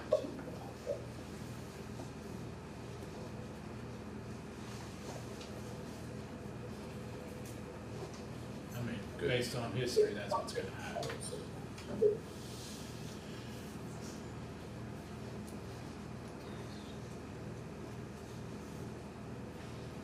Why is the GEO such a higher percentage? Because you could get the 35 billion on a 22 cent. What, you're still looking at 54 cents. We're still looking at 54. You're still talking about the exact same amount. Yeah, you're only putting 10 cents in it from supplemental. Well, I understand. You put 20 in Instead the of other. 20. You put 10 off of there, what do you get, 12 cents? Out of 10? 10 cents. Let's get it down pretty. But I don't know what that would take to get 57% less. I think the GEO, in a perfect world, if we had good buildings and we were looking at an addition or something like that would be the way to go, but it scares the crap out of me right now because of the voter approval requirement. Well, and you're not gonna get, I can tell you right now, you're not gonna get the voter to approve since it's not protected by the Hancock. I've already heard a bunch from people that they will not, if it's not protected, they're not gonna vote for it. It's a higher ask. I think the uneducated voter, which there is some of them out there, are gonna see 54 cents or 22 cents, and that's gonna frame it. And the Baholic language on the GEOs, it's hard to read either of them, but you start reading that GEO and you're like, so. I agree.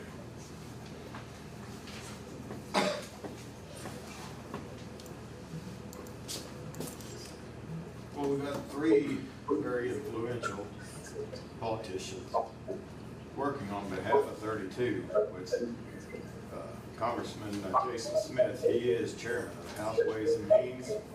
That's where everyone in federal government gets their money. And then we have Senators Hawley and Eric Schmidt, which I spoke to both those offices today. They thought they were going to have something out by April 20th, 25th for us. FEMA money will come, it's just a matter of when. They said there's possibly 18 different scenarios that the district will qualify for, not guaranteed, but there's, did they say anything like that to you? A lot of projects. Yeah, a lot of projects that we could qualify for, so we're gonna get some money, it's just a matter of how much. But they have reached out to their other constituents, I know, and I feel good about it. But as long as we can keep the federal government open and FEMA working, I think we'll be in pretty good shape. The numbers look really good. But it's Washington, and Washington is not like it was in the 70s and 80s. It is a dysfunctional group now, that's for sure. Okay, back on scenario 2. We all gotta be together, we all gotta stand up tall. So, am I hearing that everyone is okay with that? Or we gotta get this right, guys. We've got to get it right. And we've gotta all be together on this, so let's throw it out there and let's discuss it and we gotta move on and we all gotta be together. I'm hard. I still like the GEO bonds, but I will go with. Scenario 2 is my favorite. It gets us the best bang for our buck with the lowest voter required turnout. I think we get where we need to go the easiest way. And I think it's the simplest for us to be able to explain to people. to get them to understand it's protected by the Hancock. I think that's another win for us. I think it's another piece that we add to it later because it doesn't pertain to this ballot. But I think getting a board statement of if the money comes in good from FEMA, we're gonna take care of you, we're gonna help you out, we're gonna take it off the taxes. Because we could use that 3-year call feature again, couldn't we, Mike? Could we use the 3-year call feature again? I don't think we'll need it. I don't think We we'll need it. can use whatever call feature you want to use. Originally, the call feature, the short call feature was put in to give you the option of redeeming bonds early with FEMA funds. But you're taking a different approach now. But a 3-year call would, a 3-year call will minimize the amount of premium that we will generate and will lower your project fund. I'm gonna say the 3-year call. You were using a 5-year call on your past bonds, but we typically see call features more in the, if you're trying to maximize your project fund deposit, we see call features typically 8 to 10 years. That's what I would say, by leaving that call feature at 8 to 10 years, you get more money, correct? That's correct, but if, you know, if there's any reason why you think you would want to redeem bonds in 3 or 5 years, or even a portion of them, we can structure it that way. That's not I mean, that's not necessarily a decision that you have to make tonight, or that I have to know tonight. We can work on structure after you identify the financing mechanism and the ballot language and so forth. But the call feature is really a matter of your preference. But there are different outcomes depending on whether you pick a shorter call feature or a longer call feature.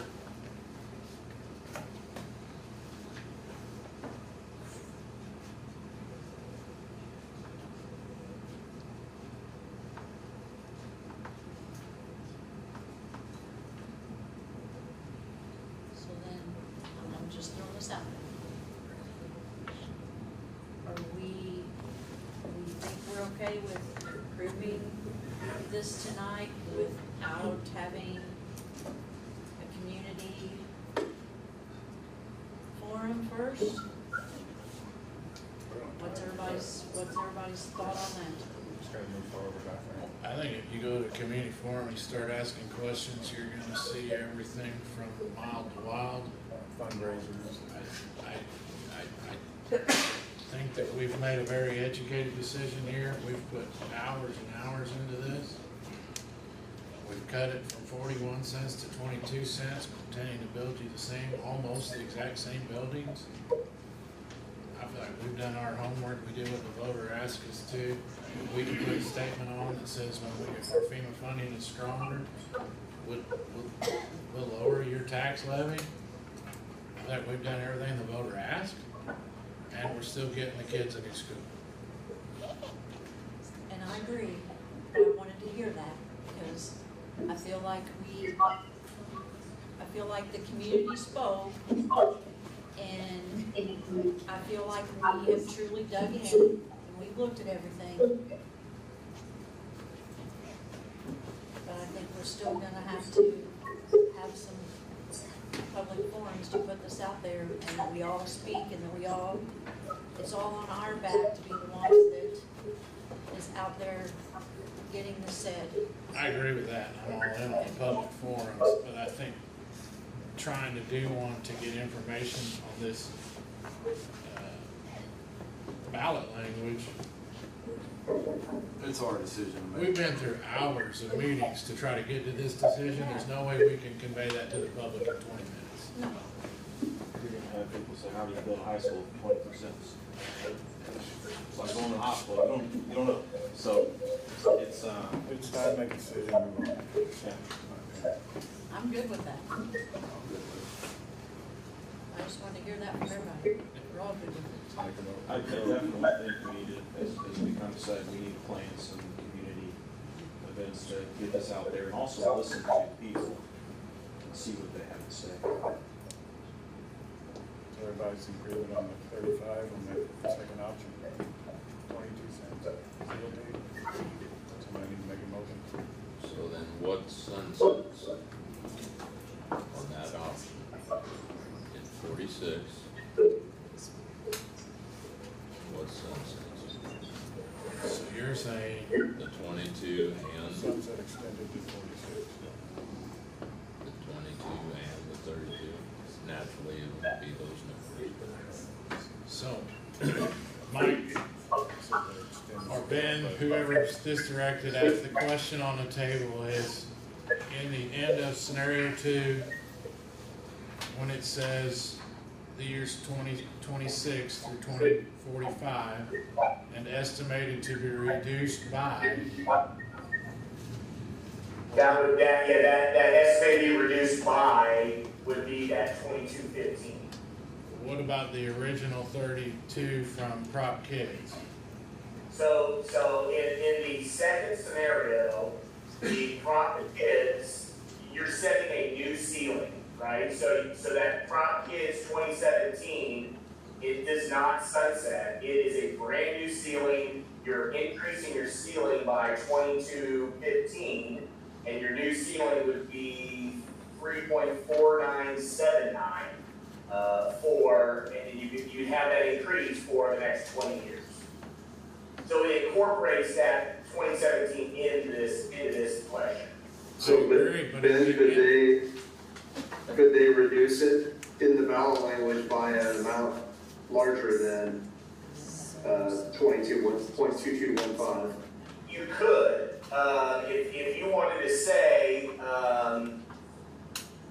2215, it's estimated increase by 2215, 26 to 45, and then estimated reduced by, you can pick the number. It's just, you could take a portion of that 17 and drop it down, or you could drop none of it down, like what we did in April, what you all did in April was, whatever you increased it in the April ballot, you reduce it the same amount. You certainly could reduce it more. Yeah, this was a question that came up during the campaign. And I think Dominic made reference to this a little bit ago, but the Hancock is going to chip away at this levy over the next 20 years. In theory, Hancock should be revenue neutral, but it doesn't work out that way when every other year your assessor reassesses, and some years they're reassessing by 10, 12, 14%, and you can only keep 5. So it's going to, ideally, all assessors, and this isn't, I'm not picking on the Perry County assessor by any stretch. Most assessors in the state are behind in reassessment and are trying to catch up, and that is worst case scenario for the taxing entities because you're limited to 5%.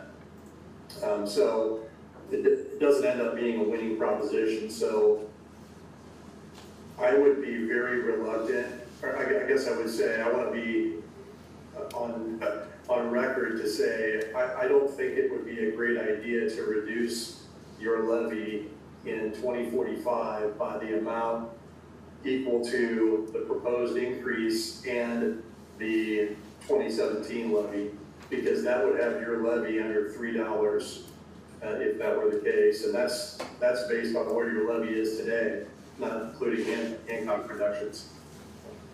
But to be clear, you can identify a sunset amount larger than what the increase is. I just wanted you to be aware of that. So does that make sense? Did that answer the question? I don't even know if it So, Kevin's original question is, when we're doing scenario 2 here, we're adding 22 cents to the 32 cents we're already collecting with Prop Kids. The original Prop Kids that was set to sunset at 35 will be extended all the way through 46. But this ballot language reads that in 46, we're going to reduce it by 22 cents. Kevin is saying that we've got the 32 cents hanging out there. We're adding 22 cents to it. Should it read that we're gonna reduce it 54 cents? In 17, it said it will reduce it by an estimated 35 cents.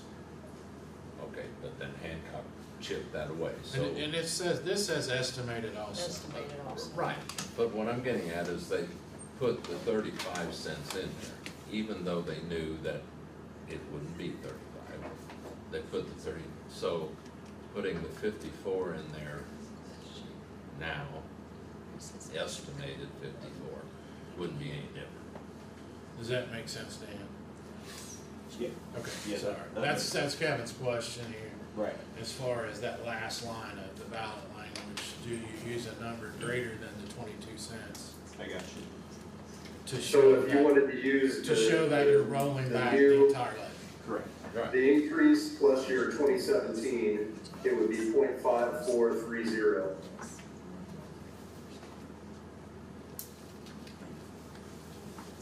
Because people will ask, so we have to Yes, I see where you're at. I follow. decide one way or the other, and if we're not rolling it all back, then what are you doing? We need to. So I think what Mike or Ben, whoever said it there is saying is, we can put any number we want in there. We can put the 22 cents in there, we can put 54 cents in there as the reduction.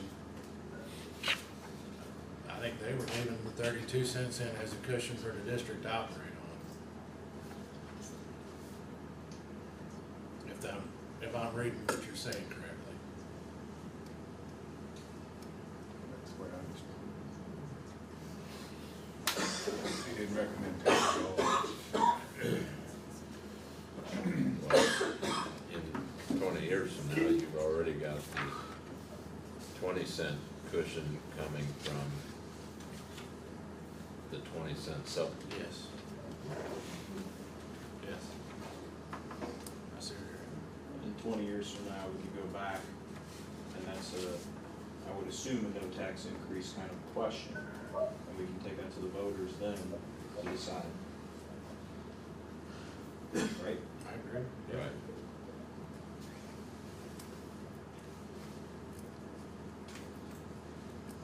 I think I heard a point that I was gonna make. You can, if the reduction that we're estimating on the ballot language here, 20 years prior to the sunset, if that actual sunset ends up being a catastrophic loss to the district, and who knows what happens over the next 20 years, you would be in a position to ask voters to renew it. So it's not like you wouldn't have any recourse. And when it says here, an estimated to be reduced by the 54 cents, for example, is that estimation, I mean, if the Hancock lowers it down and we're only levying 48 cents at that time. It will likely be significantly lower. If we're only levying 48 cents at the time, that's what it would reduce it. That's right. Do we need ballot language to say something like that, or is estimated? Estimated is covering. Okay. Yeah. Estimated coverage. There's no way, I mean, in theory, if you had devaluation of property, that amount could actually go up. That doesn't happen over time, but it likely will be, significantly lower than 5430 if that's the number you put in there. I think we put the 54. So by using the 2215, you would have a ceiling of 3.4979, is that correct? Yep. Which is estimated to increase it by 22.15. And then in 45, it's estimated to reduce by 54 543. That's matches my numbers. 5440. Yes, it is 54. 5440. 5440.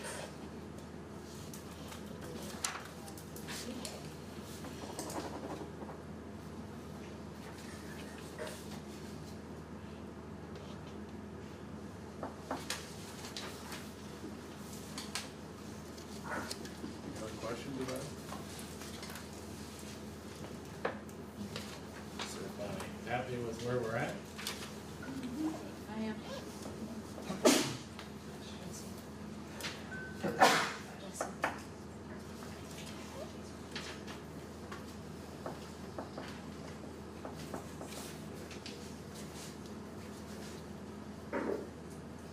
Then we need a motion.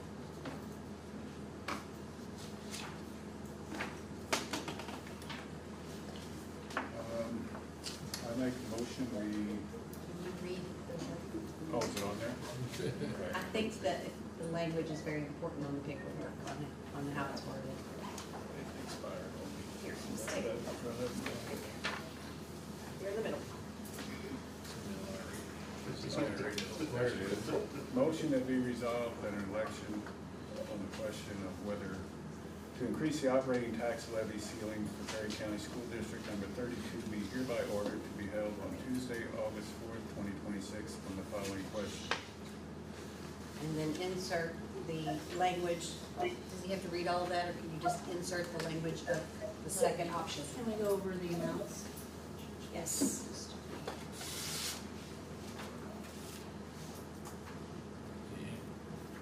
Can I read it out loud, and then you all say the amounts and be from the board?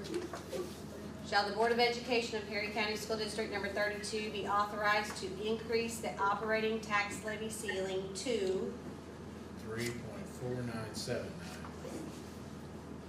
per $100 of assessed valuation according to the 2026 assessment for the purpose of funding capital projects of the district, including constructing, finishing, furnishing, equipping, and a new high school facility. Such increase to terminate automatically after 20 years of the imposition thereof. If this question is approved, the operating tax levy of the district is estimated to increase by 22.15 cents. per 100 of assessed valuation for the years 2026 through 2045 and estimated to be reduced by 0.5440. per $100 of assessed valuation in the year 2046 and thereafter.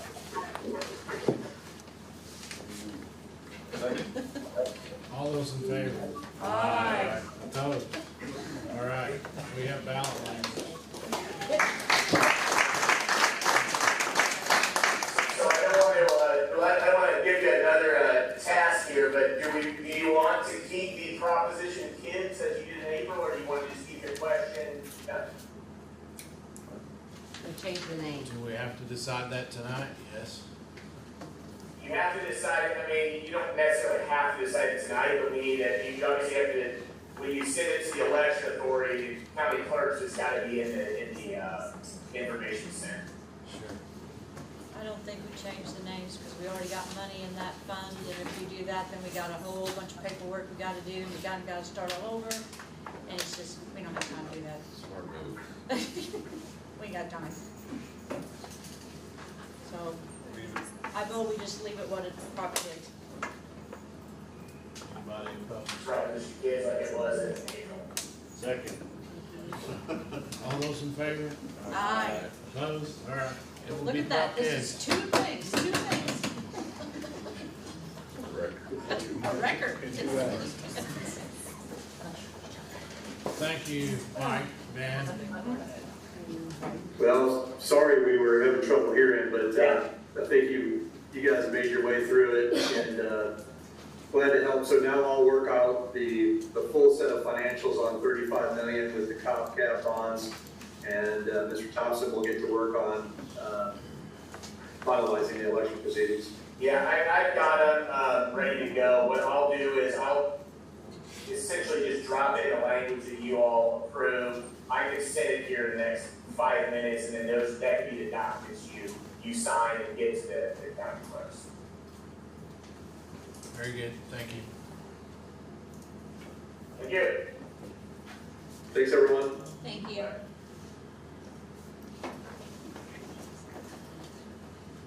Okay, moving on to the FEMA brick grant. Okay, this is a different division of FEMA. BRIC stands for Building Resilient Infrastructure and Communities. So this was previously discussed at a board meeting that we had participated in a Perry County hazard mitigation process, and in doing that, because there was damage, tornado damage in Perry County, we qualified to submit an application based on what we had put in the previous plan. We submitted for emergency radios and a weather station. We have been invited to go forward to the next level with the weather station. We are coming to the board for your approval to pursue that application. It is a 25% match. And there we have quotes so you can see the estimate of the amount of the weather station. If you have any questions about the weather station beyond what's been attached from our grant coordinator, Liz House, Garrett can answer some of those questions if you have specifics about the station. Is this one where there was a conflict with the other applications? Or was that something else? It would have been if we would have potentially done the storm shelter side of it, the FEMA. So it's not now? This is to put a weather station on our campus, which is similar to what the fire station has across town. But the radio piece and the generator piece got taken out. Yeah, we did not get forward on those. And they told us that that was a stretch before we even submitted, but we sent it in anyway. So they typically are not approving generators at all. And the radios, that was a stretch.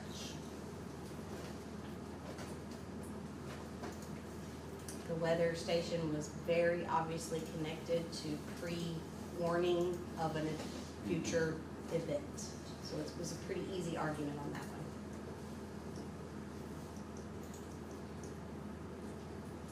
So we need a motion. Motion to move forward with the weather station application. Grant application. Grant application. So, All those in favor? Aye. Opposed? All right, we move forward on the FEMA brick grant. Informational items, storm recovery updates. So, after last week's news of the 1970s edition not being allowable anymore, that's gonna change some things. Can Colin fill us in on what exactly they found? I don't really know. Just a quick synopsis. Sure. So there were some cracks that were found in the 1970s edition, the three-story edition we were planning on rehabbing, putting students in, and that was discovered by Toth and Associates. And Cracks in flooring, cracks foundation? in the walls, horizontal cracks in the masonry exterior walls. Gotcha. Which was also in the design. They were trying to put some windows in, so we had, at their request, we had the walls x-rayed by a testing company to try and identify where some of these openings could be put. And in the process, they found that the walls are unreinforced. And so that information about those cracks, coupled with the fact that those masonry walls are unreinforced, triggered a look into if that was a structural problem. And they said it is a structural problem. And the reality is that even if those walls aren't cracked by today's standards, it's a structural problem. Because you would never build a building the way that building was built. So the brick wall could just collapse? Yeah, so this particular building is, the unreinforced walls are bearing. There's hollow core precast on the floor levels, and that is bearing on the unreinforced masonry. And the horizontal cracks could lend to efficiency in that unreinforced wall system to where if there were another event, seismic or wind, that weakened spot could get weaker and you could have a much larger structural damage event. So if the walls were reinforced, it wouldn't have been near as catastrophic a fire. If the walls were, again, so with masonry, it's similar to concrete. It is not uncommon to see cracks in masonry. It is very common to see cracks in masonry. A lot of times there's cracks in masonry because of differential settlement in the foundation. There's cracks in masonry because control joints were not installed or not installed in the correct location. So these cracks were not anything visually out of the normal, what we're used to seeing. But to answer your question, had there been reinforcing in there, like a standard reinforcing on a concrete masonry unit is every third cell with rebar vertically, and then they have it horizontally with bond beams every 4 to 10 feet and at openings. So you don't have that standard detail. You could never build that today, but back then it was acceptable. But since then, the codes have moved away from that. There's a lot more building code that's centered around seismic events. Back then that did not exist, and so because of seismic, the building code has become much more stringent. So the question became, is it repairable?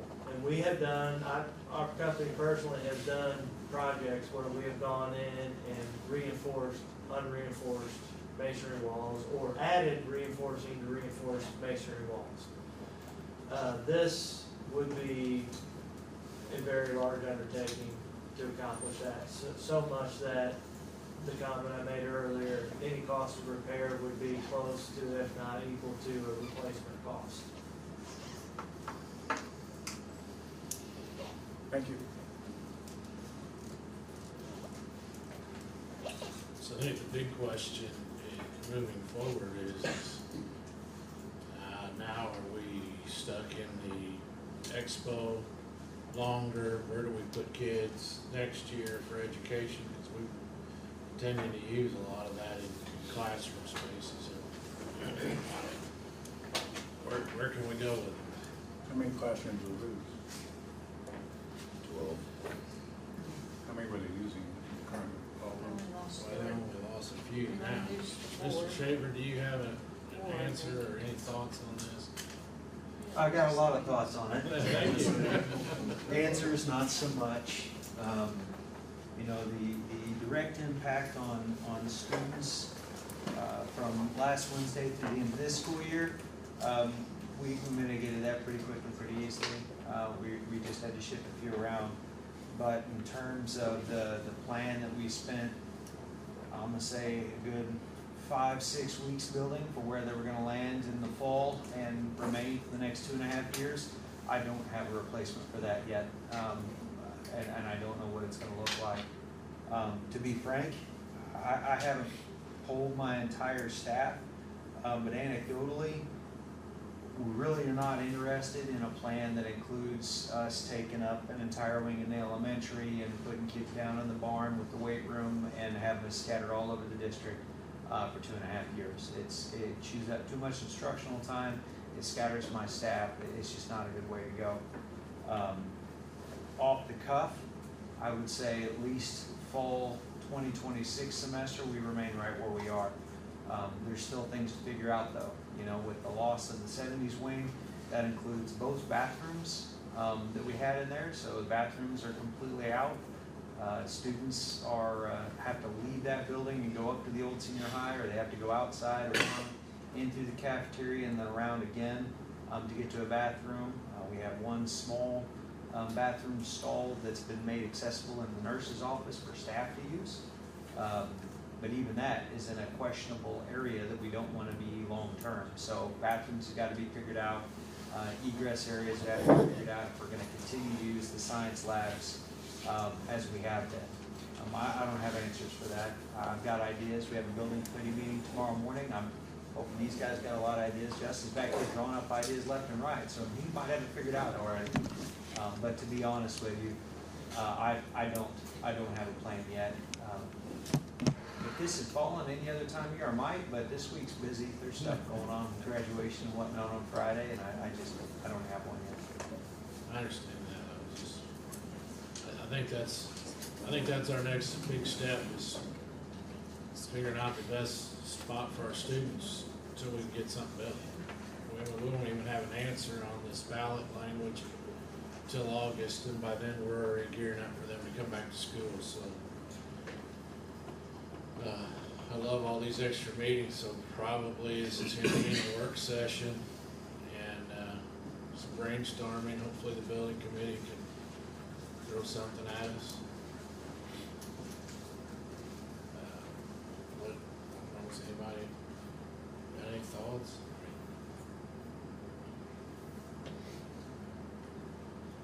Seems to me we're back looking at the temporary building.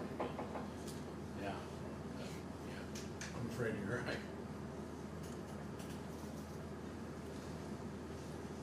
Which I think the goal was to get out of there, but at this point, we're making it work, and it's. You're talking about this. Oh, you're talking about the steel building? Yeah. Okay. Yeah, but we can't have that done by August. Can we have it done by the end of the year? Don't we have the? We've got bids, but I don't, Colin's shaking his head no. Okay. We do have bids, but I don't know what the timeline is. Too far in now. What has changed in the last month? You take a month off and you add a month. Sorry, Colin, throwing her on the bus here, but He knew he couldn't have that ready for it. Well, I don't know, maybe by December. What's the question? When, if we were to tell you go today on the steel building, when can that be done? I'd have to put pencil to paper. I know December is gone, which is what we were originally planning on doing. But if what I wouldn't necessarily rule out is February, which is when your Flex TC contract or lease agreement is up. It would be, I know it would be a push to get it done. But I'm not saying it's not possible. But that was just, I mean, that was just gonna have the 6 classrooms in it, correct? I mean, we're in need of more than just 6 classrooms right now. We would. Yeah. Yes, and we We have have some a lot of ideas. empty in it. We could go ahead and fill the rest of it out, I guess. We have some ideas to optimize the footprint of that building to gain a couple more classrooms, two, maybe 3, depending on what we would put in the place of the locker room. If we would not build the football and soccer locker rooms, we could build some additional space as classrooms. And then we could look at some of the larger classrooms that were intended to be permanent at like 950 square feet and actually making those smaller classrooms and maybe squeeze an additional 1 to 2 classrooms out of that. So we have some ideas that we'll be talking to the building committee tomorrow about. So then you'd be more like 10? It would be somewhere in the range of 6 to 10, yes. What's the rent on that expo? $37,000 a week. Minimum, what, 1 year? Is there a minimum on it? How long? The lease runs through 18 February. 18 months. We have 18 months. Or what if we're not, what to renew it, what would it? A release? To renew it longer than February, I don't know. I think we would have to, we need to negotiate new numbers if we would want to keep it longer. But Weighing that cost versus doing the building. okay. I think I building mean- would be cheaper. We might, could look, oh. Yeah, something permanent. Yeah. Well, the benefit of the building is you can keep it. Yeah. It's not conducive to learning. It is not a good I know. space. I We know. all know that. And I'm not, please don't, I'm just saying it is not the best space.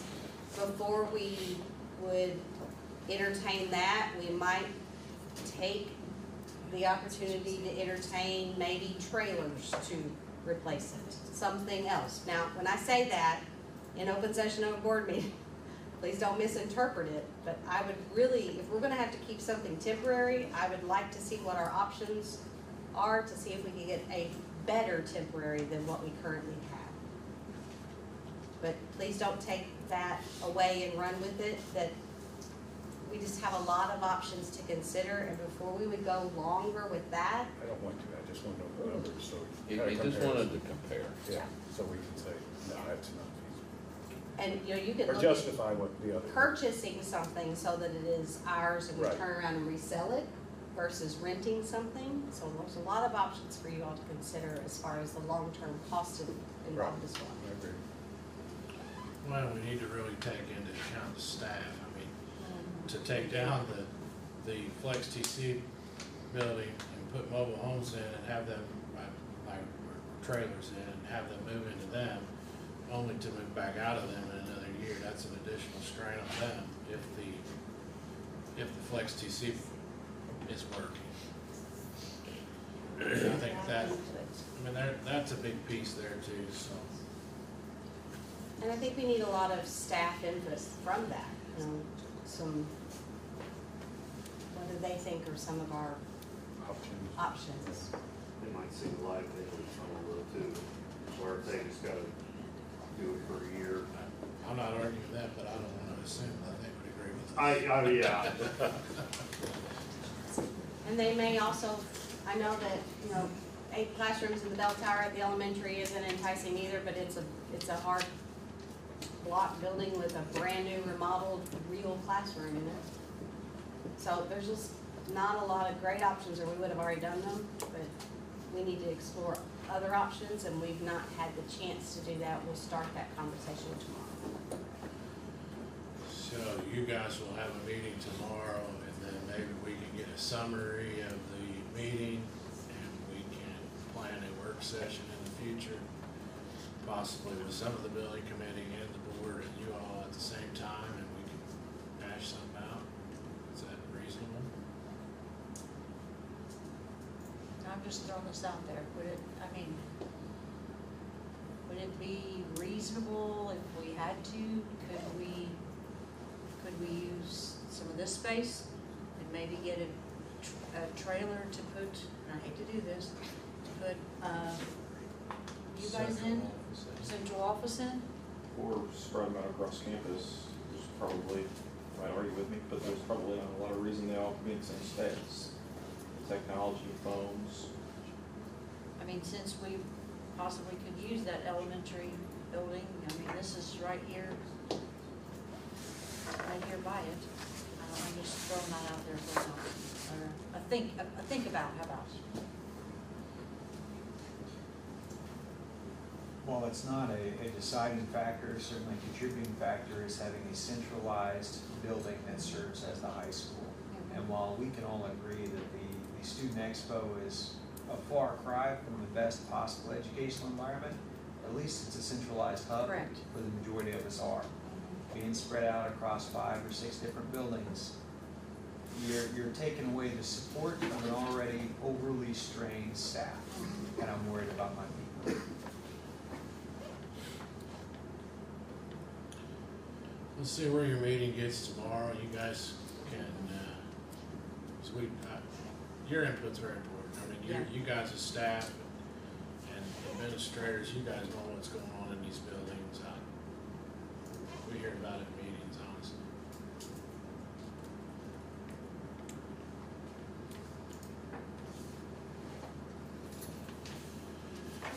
Do we need to try to schedule a work session now? Or do we want to wait and hear where they get to and make that plan in the future? I think we let them Okay. try and figure it out first, and then we get,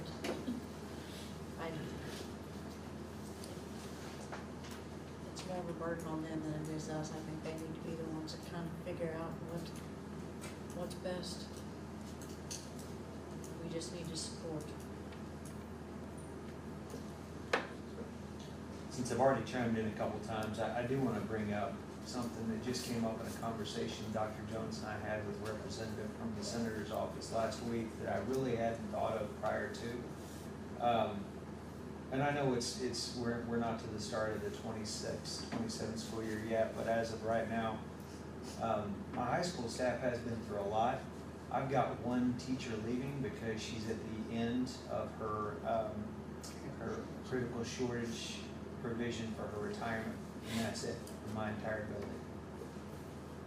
So if you all happen to see some of my staff, and you guys, you've got a decent idea of what they've been through over the last 14 months tomorrow, thank them. There's teacher shortages all over the place, and there are lots of offers out there for them to go somewhere else with a real building, and a lot of other things that probably sound pretty enticing, but mine are all coming back next year, every damn one of them. I'm pretty proud of that.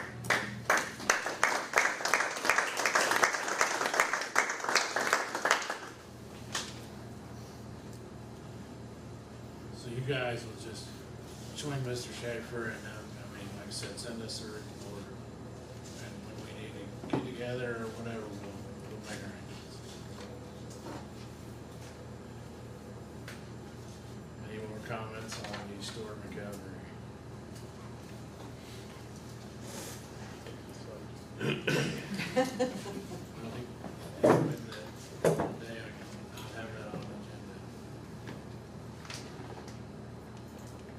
Next up, I think, Ms. Nero, or no, next is policy updates, sorry.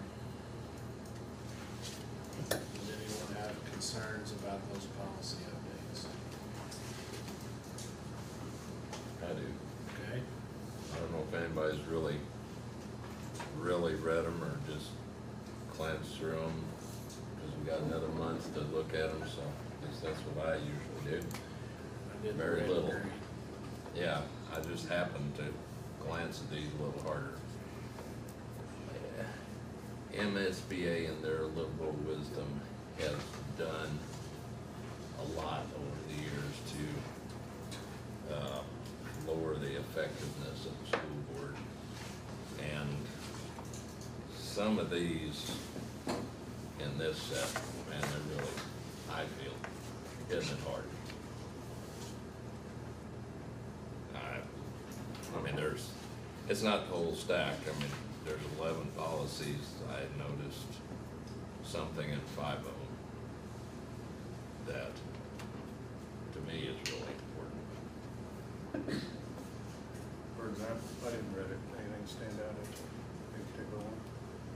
Well, you might have to go back and, they're changing the wording. The changes in wording. But, there's a lot of important, and BBJ was the BBA, I'm sorry, that's to me most important. I would make a motion that the policies be put on a separate line item on next month's agenda rather than the consent agenda. Okay. Let's do that. We'll put them on there. And we'll all reread them. And if you can, highlight your concerns so that we can all Okay. get into those specifics. Yes. I kind of just read the green and then the red.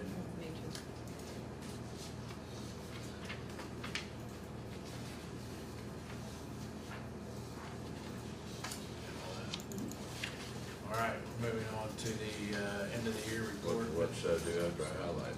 Well, Or just have you it can come next send it month? out to us or whatever, but we can, just so that when we're sitting here, you can say, hey, let's go to BBA, paragraph 2.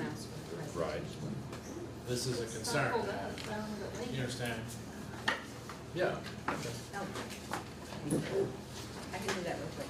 I didn't take time to do any underlining. Well, right. So I know exactly what. Like I said, I just read through them, but Right. it didn't trigger me. But that doesn't mean it's not right. Not to the, it's okay.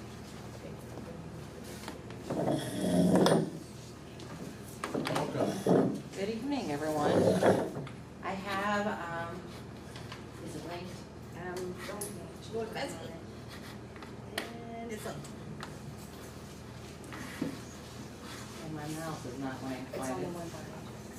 Oh, okay. It's really hard to see.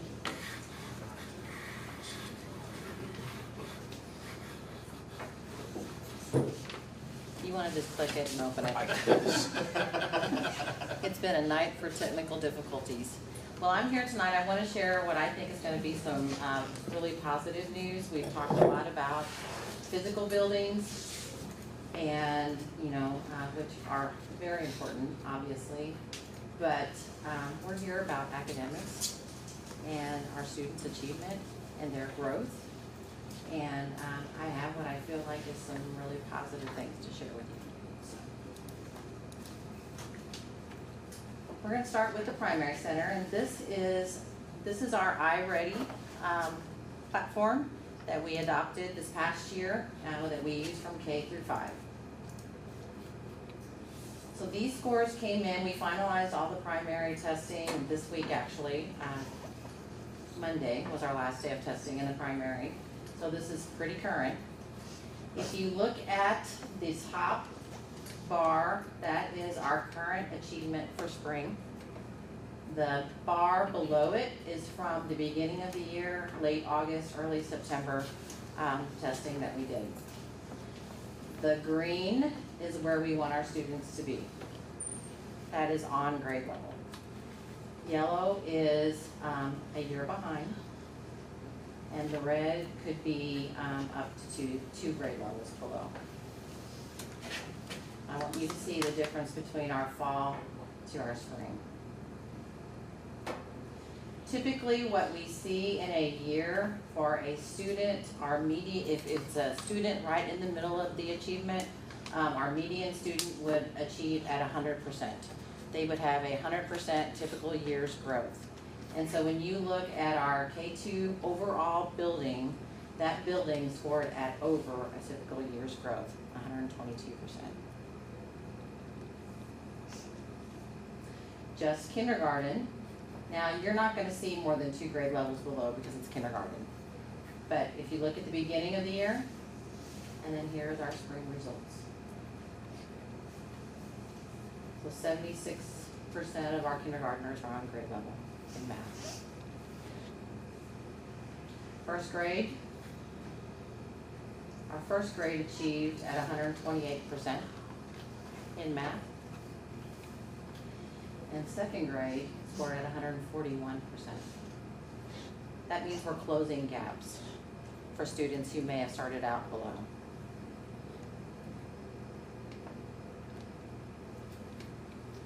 So this quadrant shows you both achievement and growth. And the top right is where we want our students to fall, because that is both high achievement and high growth. So we want our students doing both. We want to have that high performance, but also be growing. And so if you see there, our first and second grade are in that far right quadrant in math. Kindergarten is right there, almost right dead in the middle.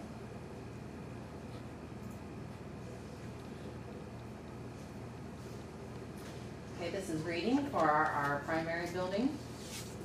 And again, falls at the bottom, spring at the top, 112%. Typical growth for the whole year for our whole building. Kindergarten, look at how many of our students are on grade level in reading for the spring.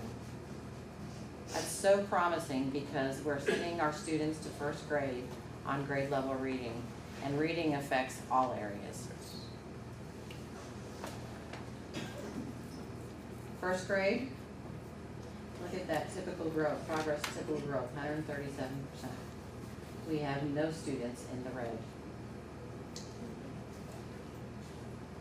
Second grade, also saw tremendous growth, 162% across that grade level in reading. So we're sending them on to the third grade to fifth grade building, and that third grade mark is really considered to be a really pivotal time to have our students on grade level, and so this gives them a really great start. And there's our reading quadrant for primary.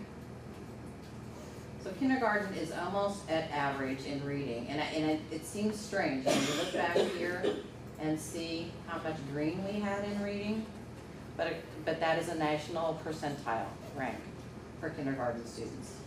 So they are almost on average, and they're a little bit under where they need to be for growth.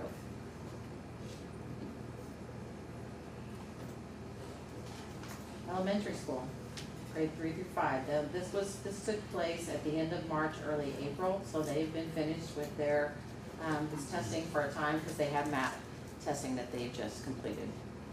We like to have these scores before the MAP testing so that we can take a look at what we need to shore up before they take the MAP tests. Fall is at the bottom, spring is at the top, this is for math, and they scored at 129% growth. There's our third grade math, 131% growth. Fourth grade in particular really shown this year, and in their growth and closing some gaps, 148%. Fifth grade math, and they were at 108%. And I just want to also speak to K-5 just started a new math program this year. Typically when you implement a new math program, you see what we call an implementation dip, where it just happens because you're doing things a little differently. And they did not see this. In fact, they're seeing some pretty promising growth. Here's our reading. This is the whole building at the elementary school, 164% for overall.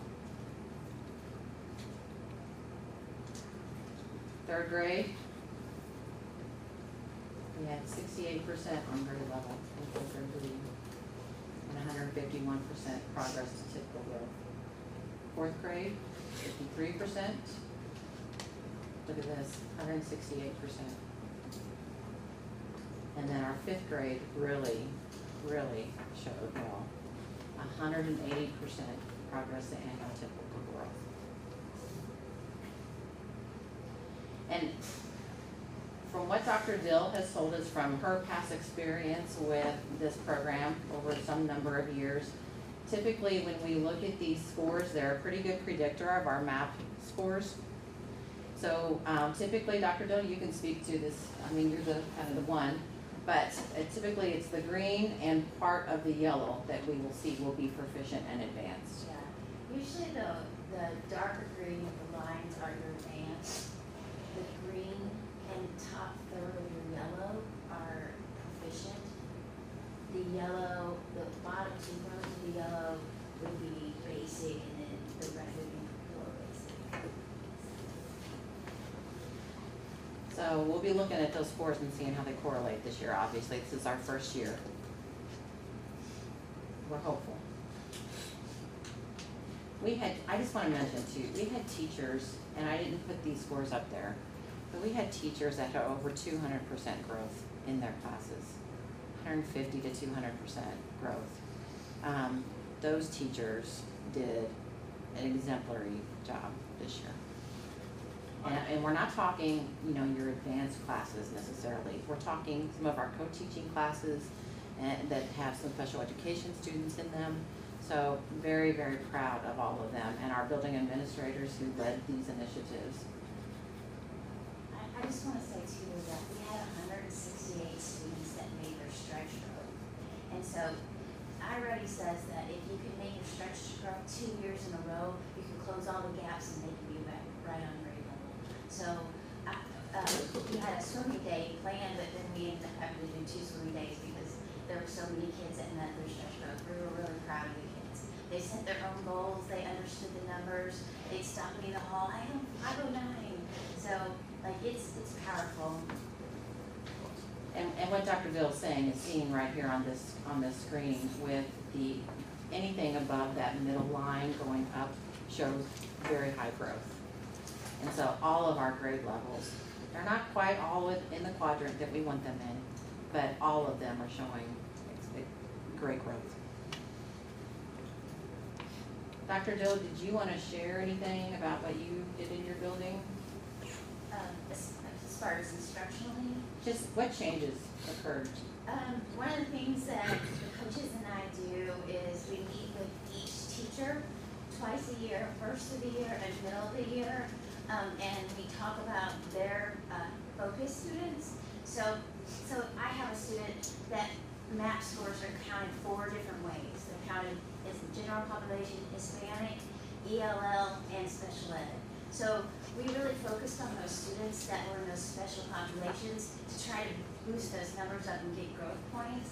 And so the teachers and I and the coaches, we sat down, we made plans, we picked focus students, and then in the middle of the year, we talked about the growth for each student, and we wrote it all down, who's got what, and we implemented student conferences as well. So every student knew what they had to grow, and then how much their stretch growth was, and so yeah, we had good luck with it. It was a good program for us. The teachers really like it, and they have something called MyPath. So iReady is not just a diagnostic; it's also an instructional piece. Where, say I have a 3rd grader, but she's reading at a 1st grade level, and I even brought an example if anybody wants to see it. But by her going into these instructional MyPaths, they are built on her level, and so it closes all the gaps, all the missing pieces that she's missing. So she went from a 1st grade level to a 3rd grade level in just 1 year. So I was really, I had several that did that. I was really proud. They worked really, really hard. And then, if primary administration had been here, I would have let them share too, but they did some very similar things as well with helping the students. It looks a little different at those lower levels, you know, with setting goals and such, but I know that they did much of the same, so. All right, middle school also has shown some tremendous growth this year. And so, I made the numbers bigger because I can never see them whenever I present, so I know you're not able to see them either. So these are percentiles. This is where we rank, it's a nationally normed test, so this is where we rank with all of the other students who take these tests at the same time of the year. Across the board, grades 6 through 8, this top bar is our growth from beginning of the year to end of the year. We ranked in the 62nd percentile nationally. The bottom 2 is our achievement. So the first one over here, the 58, that's where the whole building ranked at the beginning of the year in achievement, and at the end of the year, we were the 61st percentile. And then it's broken down by grades. Oops. This is grade 6, grade 7, and grade 8. And you can see again, the growth is on the top. The achievement are the 2 bars at the bottom, fall and spring. And I also want to point out the 8th grade math here. We have, Mr. Cowell, we have 35 Algebra 1 students that are not included in that. And so this is a much smaller group, not including our Algebra 1 students. And so you see a smaller achievement level there, but remember that many students are being pulled out. Here's their quadrant.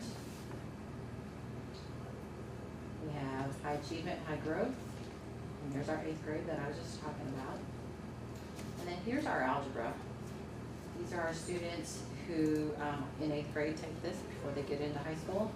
At the beginning of the year, they were at the 73rd percentile, the end of the year at the 80th percentile, and had a 74th percentile growth for the year. That is tremendous and pretty difficult to do when you are a high achieving student, because you're already starting out at a high achievement. So to have that high level of growth with it as well shows, that shows a lot. Here's our reading scores. Top is growth percentile, bottom is achievement from fall and spring, and then the 3 grade levels.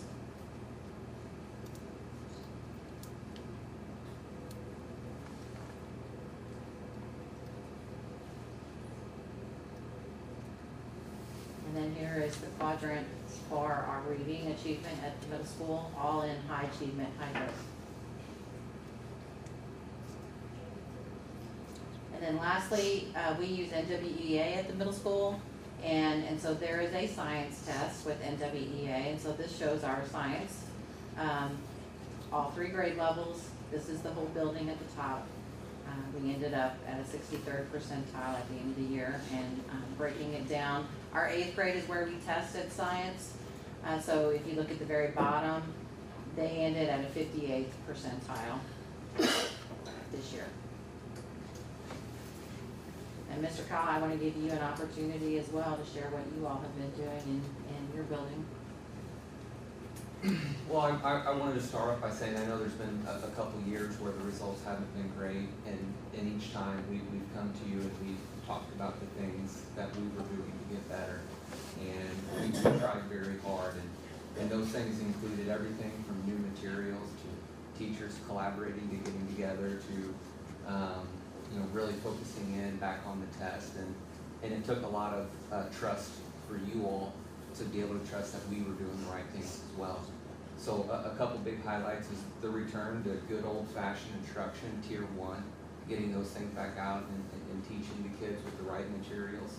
A tremendous effort by our teachers, and that's where it starts, and that's who I will just can't brag on enough, all the teachers that have stood in front of some of the toughest grades, 6th, 7th, and 8th grade, and trying to get them motivated to take a end of the year NWA assessment that isn't going to be for a grade. So tremendous effort by those folks as well. And we did include a lot of the same items Dr. Dillon talked about prior with the student goals and setting them down. We've instituted some instructional coaches who have as well. So it's just a real overall a lot of different things that we have continued to try to work on to improve, and I think you're seeing that, you're showing that, and the results are showing that as well. So just a good team effort. So just a quick overall highlights. So at the primary, we had over 122% math growth and 112% in reading growth, just the whole building. 65% of our students, a little bit over, were at or above grade level in both math and reading. It's not where we want to be, but we're moving. Elementary school had 164% reading growth, is outstanding. And then I noted the 5th grade highlights. 5th grade is not an easy grade to close those gaps and to see the growth. And then 59% of our students were at grade level in math, building-wide. Middle school, you can see those high percentile ranks in science, algebra 1, and then consistently in those quadrants you saw high achievement and high growth, which is what we want to see. I also want to echo what the administrator said. This is our teachers. Bottom line, it comes down to what they do collaboratively with each other, working with their students and their commitment. And again, not always in the best environment, and a lot of stress that's going on in our district these days. And so just really commend them, and am honored to have been working with them for the past several years. Very good, thank you. It's good to see how that goes. I just want to say congratulations. Thank you for what you're doing. This is the whole reason I got involved with the school board. And to see this kind of growth happening and achievement, it's great. It just makes me so happy. And I'd like to take a vote that Jane can't retire. It's already done. It starts at the top, but it's all of you that accomplish this, so keep up the great work.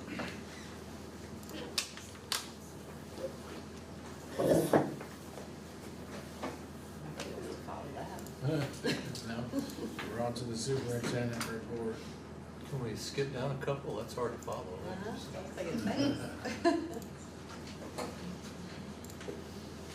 Very similar. We will be discussing those in closed session here. Some of these positions we'll be filling. As Mr. Wishern said, and others, I'd like to thank our teachers, administrators. We've had a pretty outstanding recruiting the last couple of years. We actually conducted some interviews today. We're excited about some of our new teachers coming into the district to fill those positions. But thank you to the teacher referrals, folks that they know, administrators for referring and helping and assisting with that. And I'll jump on to the attendance here. Good. And we have quite a few in the audience here who are a big part of that. Teachers, administrators, counselors, others. And I think that's part of that growth too, is those students, old school Hayden, if they're not in the classroom, they're missing instructional time. And so it's important they're here, and they've done a great job, so thank you, the teachers, administrators, everybody that's done that. Overall, the attendance was, we went through a stretch January, February, pretty difficult time, illnesses, not only with students, but with teachers also. But once again, kudos to teachers, administrators, and especially our attendance committee for working really, really hard and emphasizing the importance of attendance. So thank you.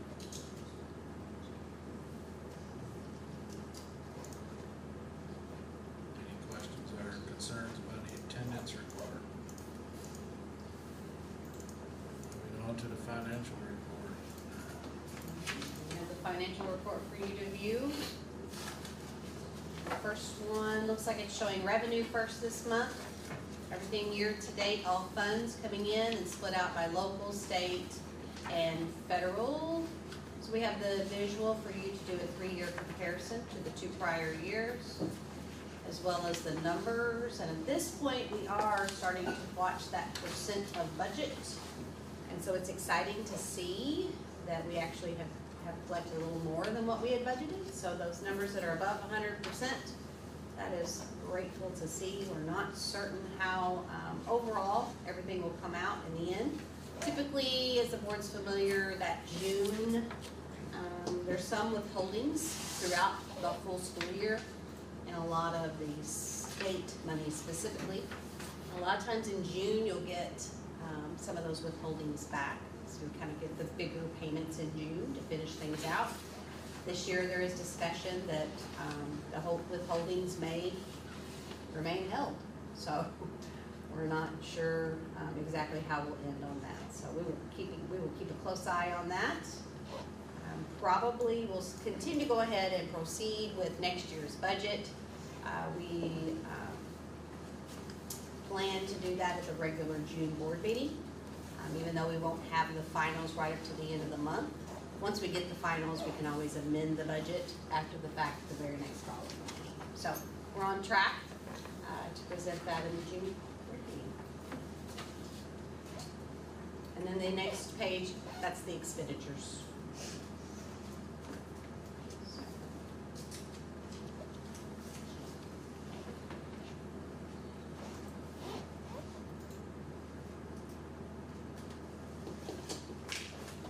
Questions about the finances?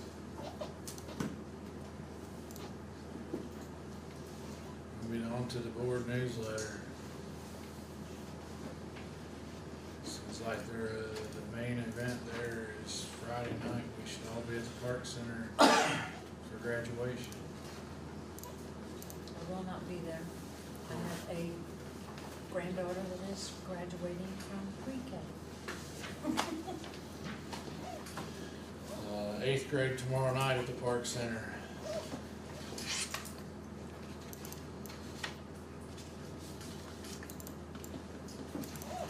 Questions or comments on the newsletter?